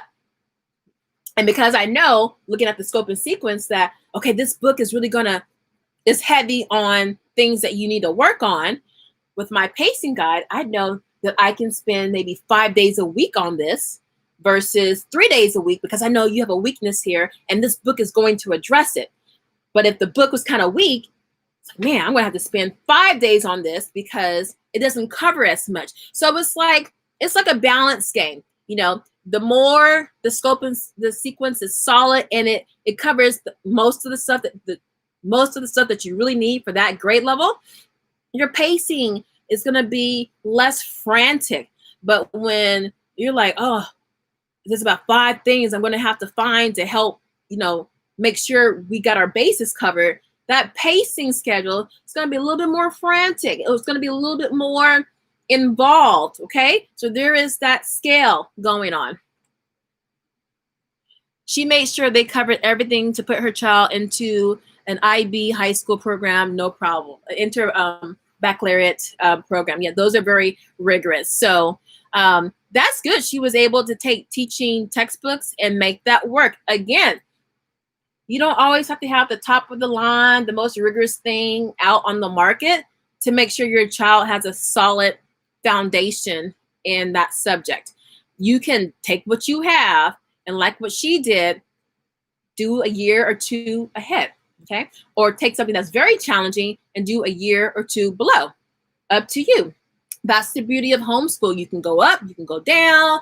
You just, you know, you can just make it work for you. But the thing is, you got to put the work in. You got to look at the curriculum and see what it's about. Talk to other people or go online. And if I were you, especially if you have multiple kids, I would put it put all your information in an Excel spreadsheet. That way you're not reinventing the wheel every year. Put down the name of the curriculum program, whether it's teacher intensive or not, the scope and sequence, if they have one.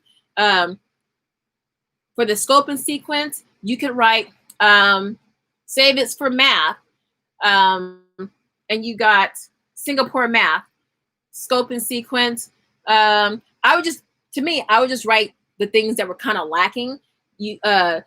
And people will say, oh, this doesn't go as far or doesn't go as deep as it should compared to other textbooks. That you won't really know on your own unless you're familiar with different curriculum out there on the market. So that's where you go into Well-Trained Mind or Reddit and just put, you know, scope and sequence, Singapore math, whatever, and just see what people are saying. And people will tell you, teachers will tell you, oh, it's good for these 5 topics, but for these 2 topics, I have to supplement with something else. You'll start seeing a pattern, and then you can just make a little note there. And then, you know, you have something that you can refer to every year and not have to keep buying stuff, not knowing too much about it. Okay, what else have we got? Oh, you guys are in here tonight. I should have made a snack.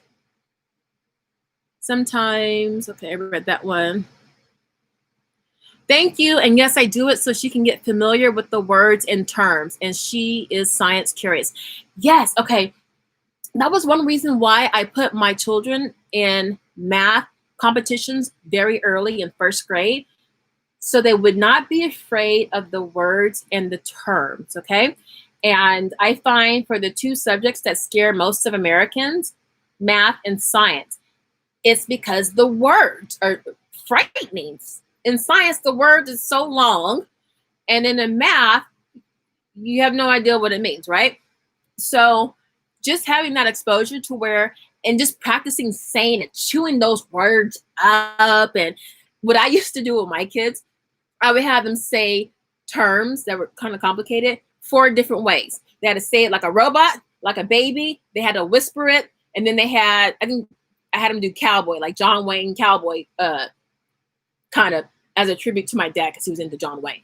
But 4 different ways they had to say a word and the definition, and they loved it. So like when they get into high school, you know, it'll be nothing to them because they're just used to it. It's no fear. So you do it when it's just like your kids when they're young, they're really young and they're not afraid of the dark. They'll just walk all throughout the house at night, you know, looking for snacks or whatever. And then they watch that one scary movie, or if they have an older brother or sister and they might say something. And then the next thing you know, they're afraid to get up in the middle of the night, you know. But before, they had no fear. It was like, whatever. It's kind of like with our education system. If you don't tell them that there's fear associated with math or vocabulary or things like that, they don't know. And so they just consider it as like, whatever. Okay, let's see. Oh, it's 6 o'clock. Y'all, we've been on here for a minute. Let me see. Yes, I tried all about reading, all about spelling, and got overwhelmed. Yes, but I got a hack for all about spelling. Not for all about reading. I put that aside. But all about spelling, I found a way where you can take out the teacher intensiveness. You're going to need it for about the first 2 weeks. Then after that, it's smooth sailing. Then I gave up and went to, I think that's Logic of English, right? Because I think I have the cards from that. Another curriculum that I bought. I ditched that too. Yep, I did too. If you want my cards, I have them though. We are just using the $9 easy peasy reading book, and my kids are doing better now and actually reading. Is that the easy peasy homeschool? It's the free one, right? No, you said $9, but there's an easy peasy all-in-one homeschool thing, I think. But yeah, sometimes that cheap stuff, that free stuff. As a matter of fact, for my oldest one, he was reading chapter books at the beginning of kindergarten. And you want to know how? I bought all the stuff. The Ordinary Parent's Guide to Reading. The Bob books. What was the other book? It was all that stuff. And there is a free program online. I gotta pull up my old laptop because I still have it on there. And what is it called? Y'all, hold on, I'm gonna write it down because I gotta share that with y'all. Old reading program. And what you have to do, and I have all the pictures of how I did it. Old reading program. Hold on. I'm gonna send that to y'all. You have to cut out all these words, and they were colored in red, and then you put them on like a little board, and it was all free. And it was like 4 levels of it, all free. Where's my, hold on. This is my old laptop. It's on here. I'm going to find it. But that worked so well. It was hands-on. And my little baby child, he would just be like putting his little grubby peanut butter stained fingers on. All the little words were all like run down from his little grubby hands. He loved it. And when he went to public kindergarten, and when he the first week of school, they test all the kids to see where they are. And the teacher came up to me and she was kind of not annoyed, but she was like, "Why your kids reading?" Like, she was like kind of mad at me and couldn't believe that he was at such a high level. And she was like, I gave him some stuff from 2nd grade. It's like, "What are you doing?" She was like accusing me. She was like, "What are you doing with him?" And I was like, B, step back, number 1.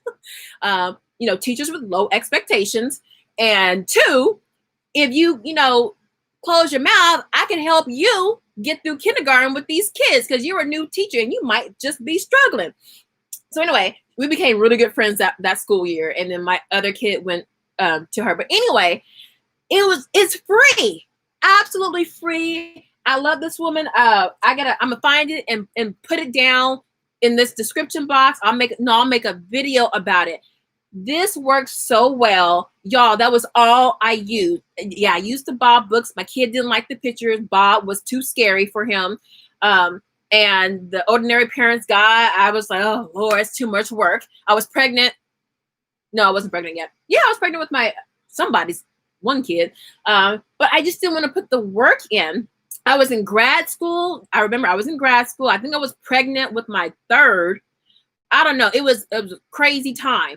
And it was just a lot of printing, but it was easy just to cut the stuff out. And that was it. It was low prep.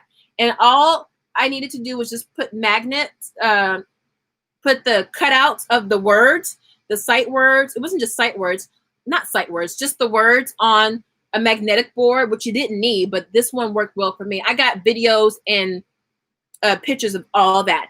And this boy, that was all I used. And I used that with all my kids. And all my kids were reading chapter books in kindergarten. All of them. Free. So yes, pray love. Find finding free stuff. And you know what? I got to find. Now, look, I have the actual stuff, the files on my laptop. A lot of times, you know, moms will put stuff online and it's free. And then eventually they kind of change things. Hey, baby, you waiting for me for Mandalorian? No. You want to say hi to the YouTube people? Oh, he just left. No, you don't have to say hi. Did you need something? Is class over? All right, we'll go grab a snack.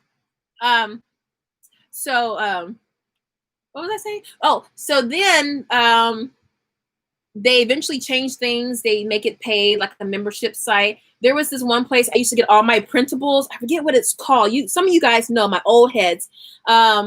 She had all of these printables, organizers, and things like that. Everything was free. Her website was her name, I think.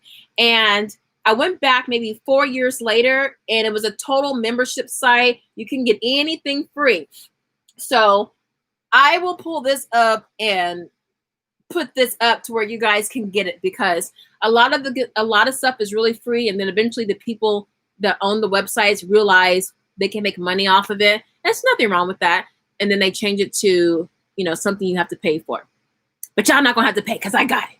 I'll cut her a little something to the side, but it's so good, and I'm like, I'll cut her something. I'm not gonna take money from her, but I like to share. Heads up, a troll is on here. Okay, let me find them. Daddy needs some. All right, let me block them. Remove. Oh my gosh, it's a whole bunch of them. Okay, they're totally spamming. Let me see. Put user in timeout. All right, they're gone. Okay, let's see.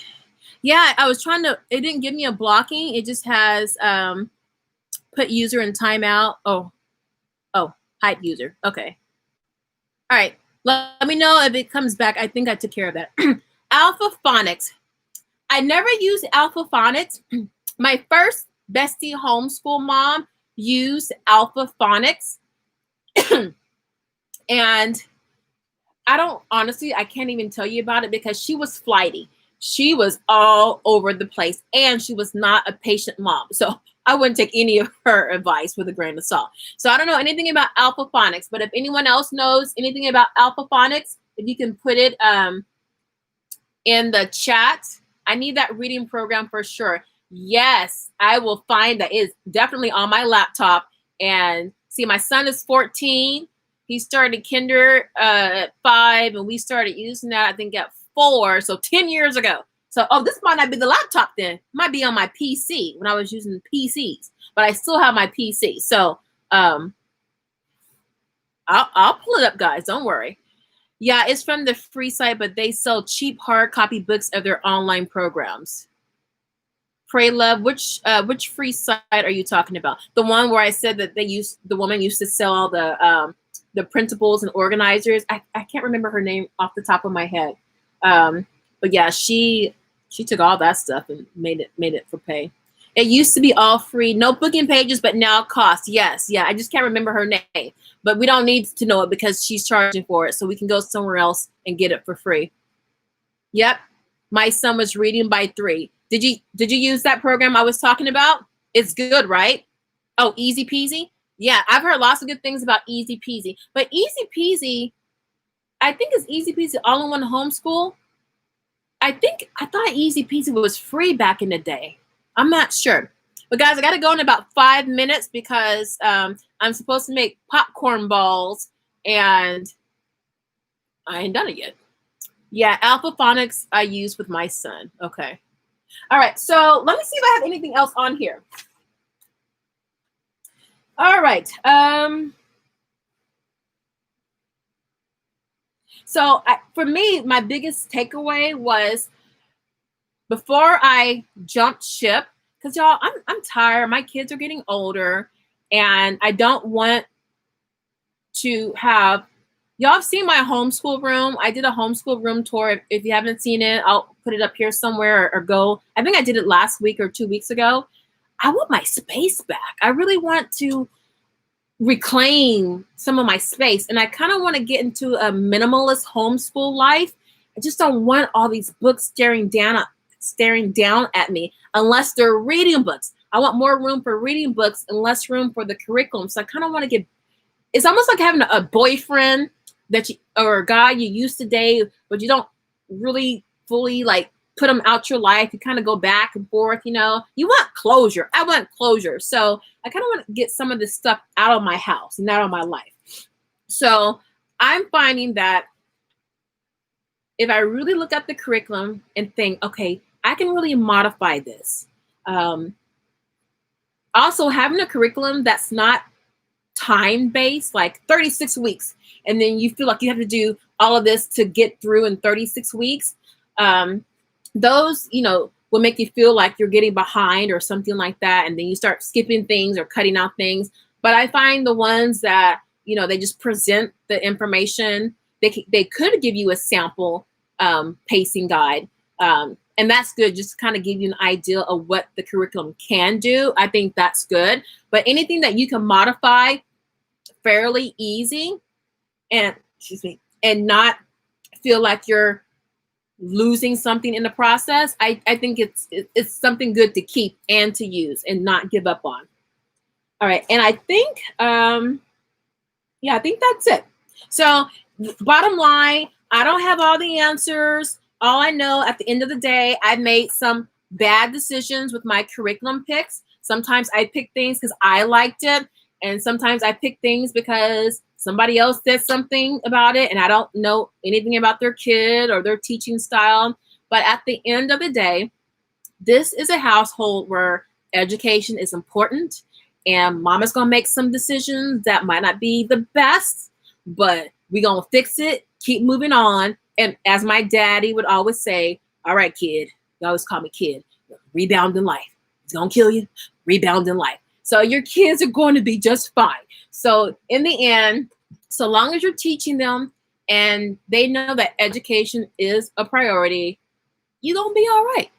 You're gonna be all right. So with all that said, I thank all of you guys for hanging in. As a matter of fact, listen, look at this. Oh my gosh, all of these viewers.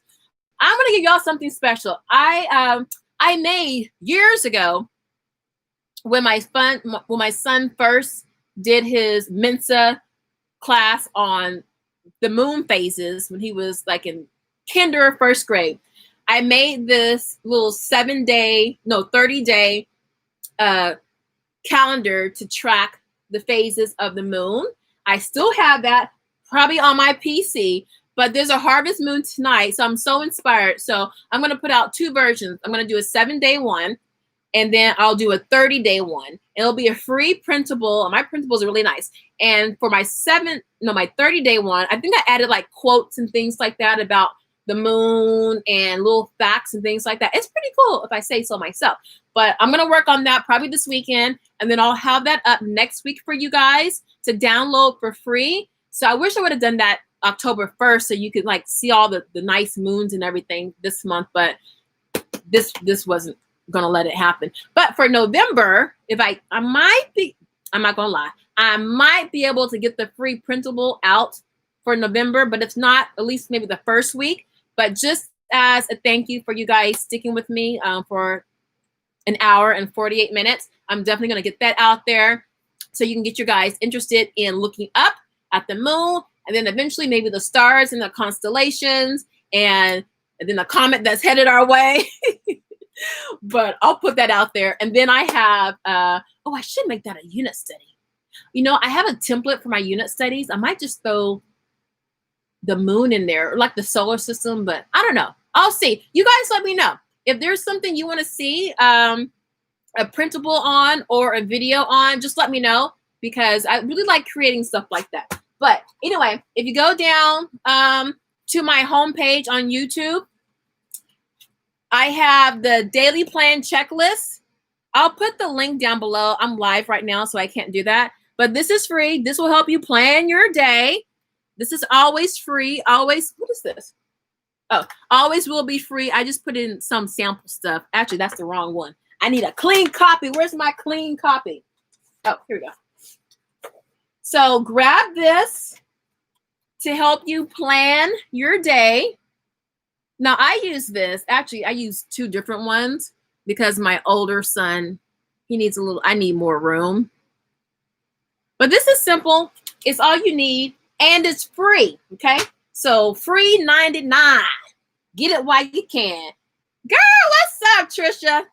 One of my old school. Now our kids went to preschool together. How are you doing, baby? I'm gonna give you a call, okay? And let me know what you guys are doing this weekend. All right, any more questions or comments? Where is the best place to buy curriculum to buy curriculum to try it out? Well, it depends on what you want. Sometimes you have to go to the publisher's site. For instance, Real Science Odyssey or Real Science for Kids, they have a whole unit like biology that you can download for free. It's like 171 pages. I know Top Science, they put out something free for writing, not writing and rhetoric. They give you like a little sample, but nothing you can kind of sink your teeth into. Whatever you're interested in, type in the publisher's name and go there and then see, type in, say if you wanted something for writing and rhetoric. Type in writing and rhetoric sample curriculum and see where that takes you. And I'll look for some spots for you guys because a lot of publishers put out a lot of stuff for free. I find that a lot of science publishers do that the most, okay? So let me write that down. And the reason why I take the time to do this is because, what am I writing? Oh, free samples. Okay. Free samples is because free samples for curriculum. I just like to share. And, I don't want people spending money on stuff and it doesn't work out. And then you go into your homeschool thinking, oh man, we can't go on this vacation, or I can't, put you in dance lessons or soccer because I spent $300 on Bookshark or Moving Beyond the Page or something like that. Or you bought curriculum for each of your kids and that was like $300. So, if you can get it for free or, as close to that, I'm all about you guys doing that. Yes. Oh, Jamila, you want the moon faces? I'm gonna give you the 30-day one, girl, because you're gonna want the waxing gibbous, the waning gibbous. Your kids are gonna want the Mensa version stuff. So I'm gonna put that out. Okay. Anyone else? A pleasure as always, Nikki. Have a great night. Thank you, Pray Love. And how do you get all of it done? Who says I get all of it done? I don't. And I'm perfectly okay with that. Why? Because my daddy taught me you will rebound in life. So just do the best that you can and your child will be okay. We really underestimate how much our children learn. Quite honestly, you don't need all 12 years to learn what you need to learn. A lot of times your kids can really learn what they need to learn in half that time. So, and I'm serious. So don't feel like you didn't get anything done today, this week, this semester, or this year. I effed up last year. Like in 2 subjects, I really dropped the ball. And I was like, well, we're going to have to double down come the fall. And I'm going to have to really rev it up. But don't feel, go ahead, do your little 5-minute pity party. And then after that, get back to it, okay? Because a lot of times it doesn't take a lot to get your child caught up if you think your child has gaps, okay? Like I said, my son, 4 months to do fractions, but he can do fractions with division, with multiplications, with exponents, everything. But he needed that time. But if I were worried about, oh, I'm not going to be able to get it all done, we didn't finish the textbook. And alert, in the public schools, they don't always finish the book. Now, they're supposed to, right, per the district standards or requirements. Some teachers skip around. They don't always finish that stuff, okay? So don't feel like you're playing catch up to some phantom standard, okay? And let's see. You're welcome, Africa. How many subjects do you teach in 1st grade? In 1st grade, at this point, your child has a lot of developing going on. They're developing their hand-eye coordination, right? They're developing number sense. They're developing their reading skills. Okay, at that stage, they're learning to read. So those are really big blocks of learning and development that's going on. At that stage, you just want to bombard them with curiosity-filled subjects. You just want to expose them to everything. And then, now I know in the public schools, they have them writing paragraphs and all that kind of stuff. Developmentally, they're not ready for that. They really aren't. This is about exploration. It's hands-on stuff. It's making sure they have strong number sense. I can't stress this more than enough, is just having that solid foundation in number sense, okay? And reading. So you don't need curriculum in first grade. I had curriculum. You don't need it. You need books, lots of books, and more books, every kind of books, and manipulatives for math, okay? So your child can start making those real world connections, okay?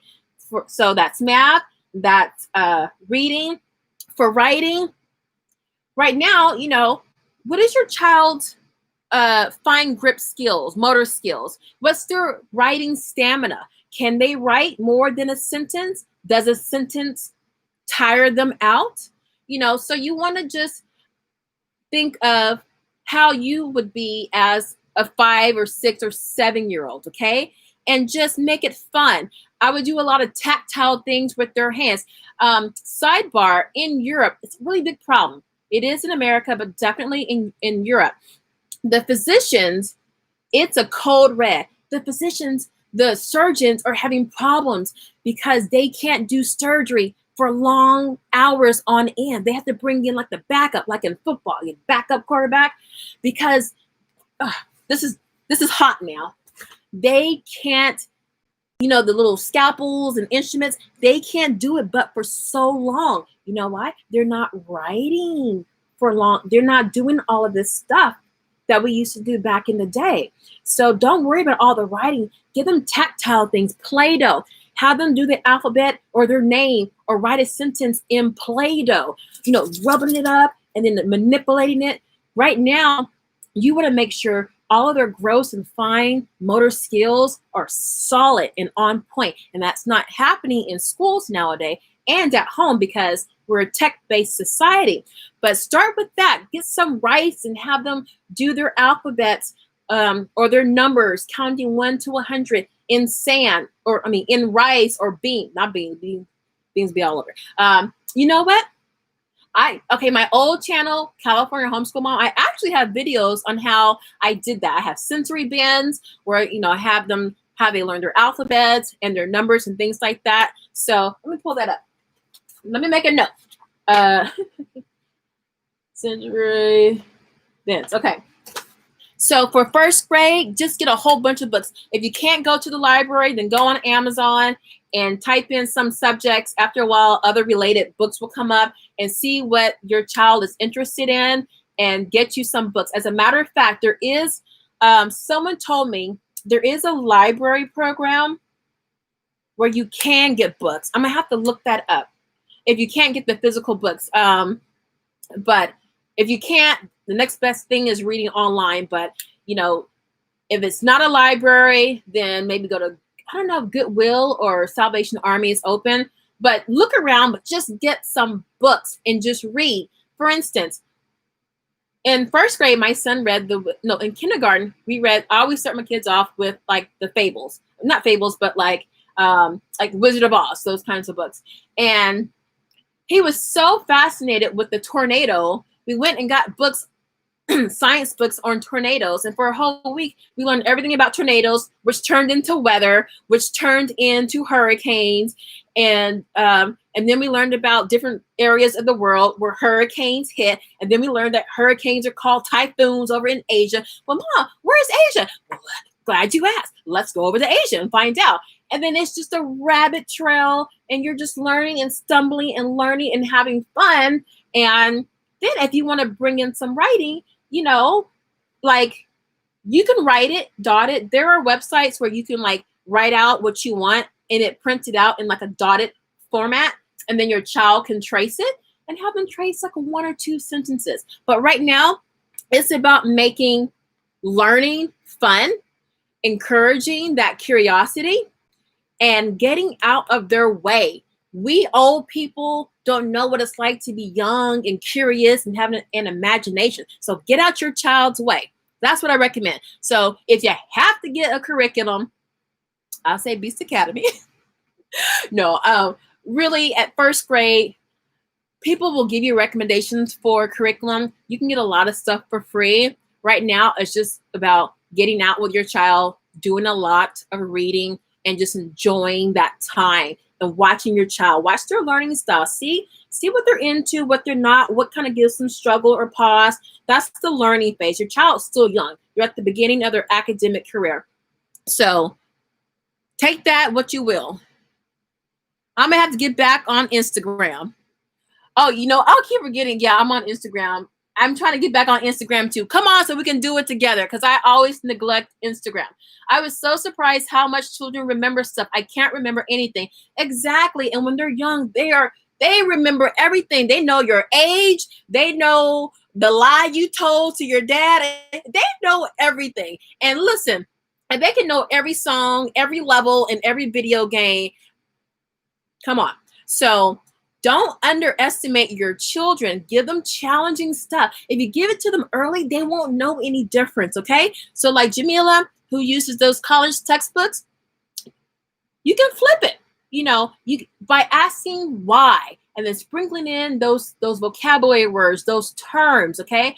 That way, and remember, have them say it in like 4 different ways. Make it silly and fun, so then they never have any fear about that stuff when they get older. Now their classmates are going to be stumbling over stuff and, oh my God, how do you do this? And what are they saying things wrong? Your child will be like, whatever. Teacher, can I teach for you today?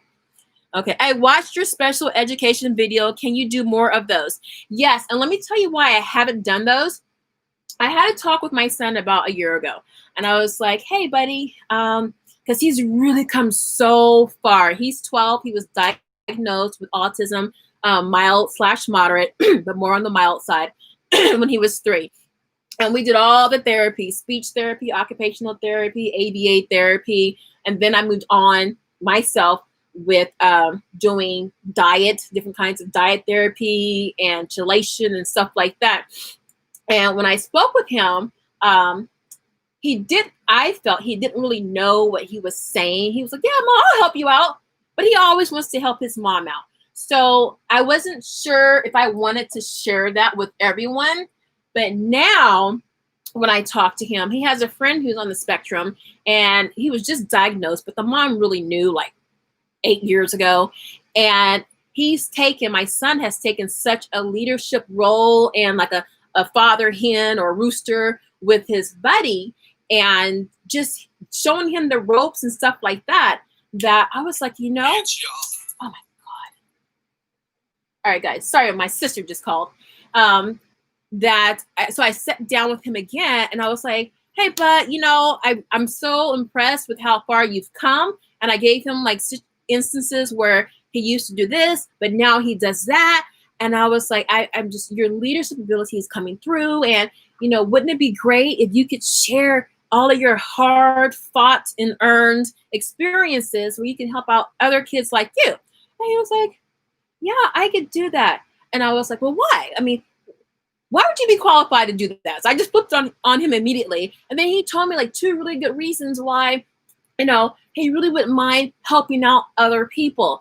And I was like really impressed. So I was like, I feel comfortable now putting his information, basically his business, out to the world, because I really want to help other moms, and he wants to help other children. So before it was me. I want to help other moms in this situation. But I flipped the mindset, and I talked to my baby, and he genuinely wants to help other kids like him. So I don't know if he wants to get on video, because he's got braces now and he doesn't like his braces. So you might not see him, but he writes me little notes. So, Mom, make sure you say this. And which I used in that first video. So he was the one that said, Mom. Oh yeah. Oh, I forgot. I have the Q&A from all my comments from all my videos. All right, so I might have to do a live tomorrow. But for the mom who asked the age grade, the age range for this book, the survival guide for kids with the autism spectrum disorder, the age range is 8 years to 13 years. But listen, when you have a child on the spectrum, your 15-year-old might be closer to a 9-year-old. So I say it's for anybody, even if you are an adult, okay? Because it's very kid-friendly, it's very conversational. And for the parents who, if you're struggling with a question or a concept, or if your child is hitting a milestone, or if they're struggling with something, this is a great little like friend, you know, to come to and consult, okay? So it's really for both, because it says for parents too. It's for both you and your child. Read it together and go prosper with that. Okay, so really quickly, I just want to go over the questions that people were asking me. How much do you spend on curriculum each year, and do you buy used? Okay, hold on. Okay, so wait, hold on. Let me do this last comment, and then I'll go to my questions. Muna, am I saying your name right? Because it looks French. How do you teach them to read, write, and math? Wait, how do you teach them? How do you teach them how to read and write and math? So are you asking how do I teach reading, writing, and math? I need ideals. So you're asking about those core subjects. How do I teach that? Well, let me know what your what the grades are, or the ages, rather the ages of your kids. Yes, Carla, you made it, girl. You made it. Let me know the ages of your kids, and then if there are any issues going on, and I can give you a little bit more information. Oh, question about MCT. That's Michael Clay Thompson, which is a gifted curriculum, but I got some thoughts on that. But gifted is just a fancy way of saying there's more critical thinking and analytical stuff going on. Are you still using the grammar or any language arts component? How do you feel about it as a whole? I love MCT. As a matter of fact, MCT has some online classes. They're way overpriced. I've not taken them, but I went to a workshop by, I think, like his main spokesperson, and it was great. It was really good. But yes, I've used the poetry book, the building poems. I love Caesar's English 1 and 2. As a matter of fact, if you go to onlineg3.com, another gifted online website, guys, don't throw that out. Those are just labels. Your child can do it. It is challenging, but your child can do it. So Caesar's English 1 and 2, that's vocabulary. We did the grammar series, Grammar Town, Grammar Island, building paragraphs. We use all their stuff. I started Michael Clay Thompson with my oldest one.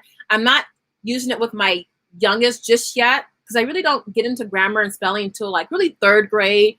I did a little bit. It was well-ordered language, but this year, honestly, I haven't really touched it because I've been on my Shakespeare kick, and I'm gonna have a video on how I had to wrangle that because that was getting overwhelming, and I had to chop it up, and it looks different, but it looks good, and I'm gonna have a surprise for y'all on that one.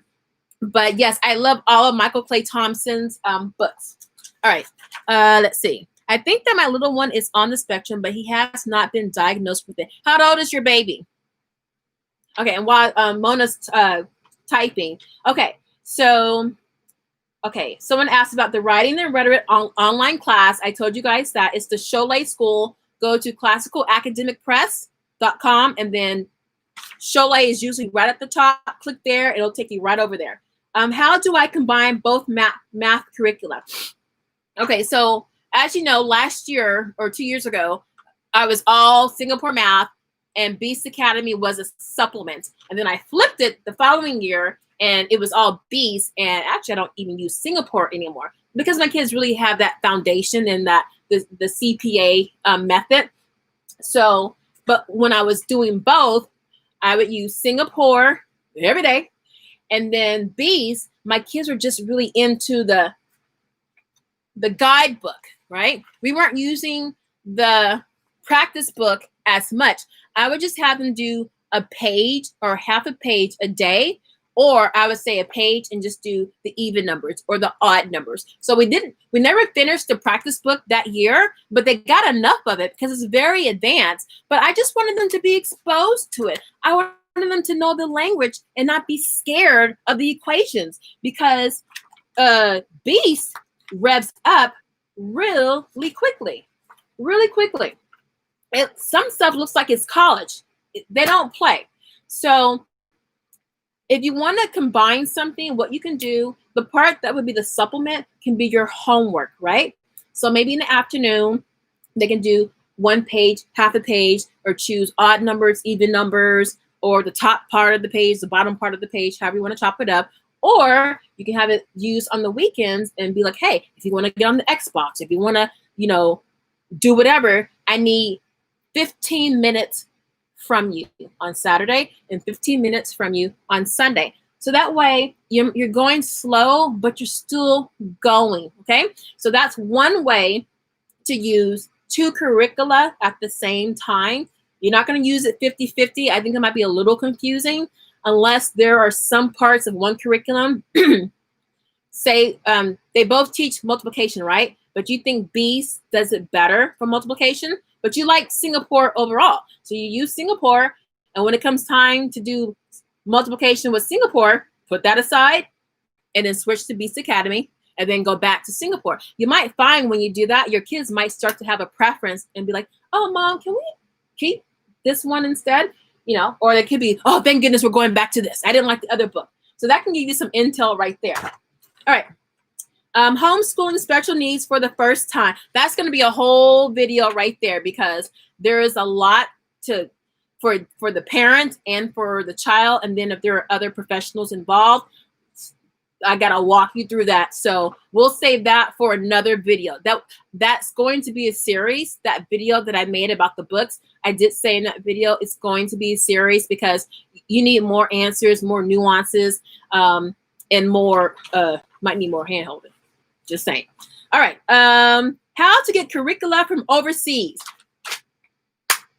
Beg. Be a pest. Like I said, I already got the ball going for you guys. So writing and rhetoric and Beast Academy. Now, Beast Academy, actually, you can do Beast Academy online. You can't get the books, but you can do their online version. Now, my kids are in their actual class, online class. The online class they don't use textbooks. They don't use the books at all.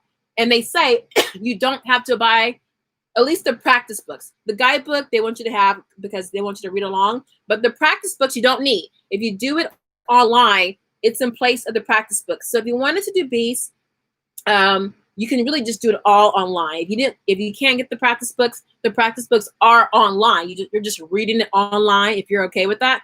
So with Beast, you can get it online. With writing and rhetoric, I've already contacted them and asked them, can you please put out a digital version? So if I were you, write a little paragraph, save it, and every week send it to Classical Academic Press and get on them. I know Evermore has e-versions for almost all of their books. And what else is popular? Saxon Math. I think you can print Saxon Math stuff. Singapore, Singapore, they actually it's not affiliated with Singapore, but there is a mom or lady who has Singapore Live. I did that class for a year and a half, and she really breaks it down. Like, oh, I need to do a video on that because I loved how she broke it down. Singapore Math. Okay, so that one you can do online. Oh no, but you do need the books though. You need the books. Okay, I'm sorry. Singapore Live. So, but leave it in the comments if there's a particular curriculum, and I'll see if maybe there's some enterprising mom who has scanned everything, and I'll have no problem sharing it and then purchasing something from that company, so they're not missing out on money. But again, a lot of people aren't able to get the curriculum. And these companies need to start making things online, especially with COVID and everything. All right, what else? Okay. Muna, your kids are 16, 13, 9, and 3. Okay, so the little one, the 3-year-old. Okay, so you know what, Muna? I don't know how much information you want to put out, because we're live, but let me know what you're comfortable with. If you want to just DM me and maybe tell me some signs that you're seeing that's giving you pause and consideration about that, let me know. As a matter of fact, on Instagram, if you're on Instagram, we can talk like Skype or something like that. And then I can talk to you more personally about that. And then we can, Muna, are you in the States? Let me know if you're in the States. But yeah, you can, I don't know what it's called, but you can I've talked to some other of you guys on the phone through Instagram. And that way I can give you some more nuance and fine-tune questions. I'm adding Beast Academy 3 as supplement 2. We aren't using Singapore though. Using the good and the beautiful math 3. It's really good, but my son is math gifted, so he needs more. Beast Academy will definitely fulfill that. Singapore is very challenging as well, but if you don't want to use that, you're in good hands with Beast Academy 3, definitely. The Good and the Beautiful has everything curriculum available with PDF as well as physical copies. Yes, some of these publishers need to get on the boat and offer digital as well as physical. So hopefully that's coming. But I got the ball rolling. So with those two companies, Classical Academic Press and Beast, at least they're on notice. So just keep hammering with those other people. Get on their Instagram. Some of these companies have Instagram or Facebook pages. Get on that and see. They might say, hey, we have something in the works. Stay tuned. So there you go. All right, guys, I'm going to get ready to get out of here at 6:44. Oh, my gosh, we've been on for 2 hours and 15 minutes. Just so you know, I am going to make that moon phase calendar 7-day and the 30-day available. If not this weekend, then next week for sure, just as a thank you for giving me your time and your attention, because I know you could be somewhere else. And then also, before we go, let me know what hot topic you want to do next Friday, because this is going to be a Friday thing. So let me know what you would like to discuss, and we'll make it happen. All right, so Priscilla, last comment. Your videos are so helpful. Language arts question. Would you do the same multiple math curriculum supplement schedule with MCT and writing and rhetoric? Okay, so writing and rhetoric, it has a sprinkling of spelling, well, not spelling, but has a sprinkling of grammar in it. So I wouldn't use writing and rhetoric for grammar. So I would want to supplement. And what I was using was well-ordered language. Now, with Michael Clay Thompson, if you're talking about the entry version, like Grammar Island, it's story. It's a story, right? And my kids love a story. So that's like reading it at bedtime or, cuddling up. It's not like sitting down and diagramming and stuff like that. So depending on the age of your kids, if you were to use writing and rhetoric, say if you're using the entry version of Writing and Rhetoric, which is Fables, book 1, then for Michael Clay Thompson, Grammar Island, I would use that for your grammar. Absolutely, you can do both. So what you could do, Writing and Rhetoric, they give you a 3-4 day window. I would personally, depending on the age of your child, I like 5 days. But if you want to cut a day out, you can do grammar, Michael Clay Thompson, Tuesday, Thursday, and then writing and rhetoric, Monday, Tuesday, Wednesday, and then if you didn't get to or something you need to keep working on, then you can in California. Okay. Yes, I'm in New York. Okay. And yes, I'm on Instagram. Okay. So Muna, my Instagram is That Real Homeschool Life. It's _. If you go to my homepage on YouTube, it's up there, but I'll put it, it's always in my description box. It's in my description now, my Instagram. Go there and then let me know a time and day that you're available. We'll try to sync that up, and then I can talk to you one-on-one and then give you some feedback about your situation, okay? And I know a little bit about New York, but I know the things that are very general that you can do, and then I can direct you to source. I know of a person who's plugged in New York. Actually, I used to live there. that's plugged in that can give you more nuanced approaches. Okay, so so do that, but not tonight because I'm Mandalorian, and this weekend I'm working on the moon phases. But you can send me the information, and then I'll get back in touch with you. Okay. All right, guys, I'm gonna get out of here, make that camera popcorn balls, and get ready for Mandalorian. I love you guys. Thank you for all of your time and boosting confidence for mothers. Oh, okay, hold on. Look, let me tell you real quickly, boosting confidence. I'm a mom of all boys. And when I realized I was going to be a mom boy, boosting confidence for moms, I was like, now I love it. But in the beginning, I was like heartbroken that as a woman, I have all this hard-earned experience and I wouldn't have a daughter to share all of that experience with. And then I wasn't really big on the shopping and the clothes and stuff like that. But yeah, it looked good. And I was like, okay, well, if I'm going to have all these boys with all their dirt and Legos and blue, and well, blue is my favorite color, but you know, all that boy stuff, I'm going to be the prettiest mom in town. And so I boosted my confidence just by, you know, putting a little bit more extra work into, you know, how I looked, how I dressed, and, you know, I wasn't looking all haggard and tired, like, girl, them boys wearing you out. And all my mom boys know this phase. Oh, I know you have your hands full. You know, all the little sly stuff people say because they're like, sorry that you have all boys. So I'm like, no, I got to represent for the mom boys. So boosting confidence for mothers, I totally get you on that, especially when you're knee deep with the young ones, the little ones, or if you have one that's like giving you some extra, you know, they have you on your knees. You know, you need a definite boost. So yes, that's a good topic. All right, I promise I'm getting out of here. Okay, last one. Hey, Nikki, just tuning in now. I'll watch the recording. I'm in SoCal too. Hey, Carrie, another Cali girl.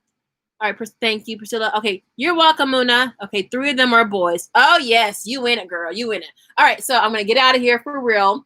And to my girlfriend Trisha, I'm gonna hit you up. Not gonna be tonight, but I'll hit you up this weekend for sure. Okay. All right, guys. Love you. I'm out of here. Bye-bye.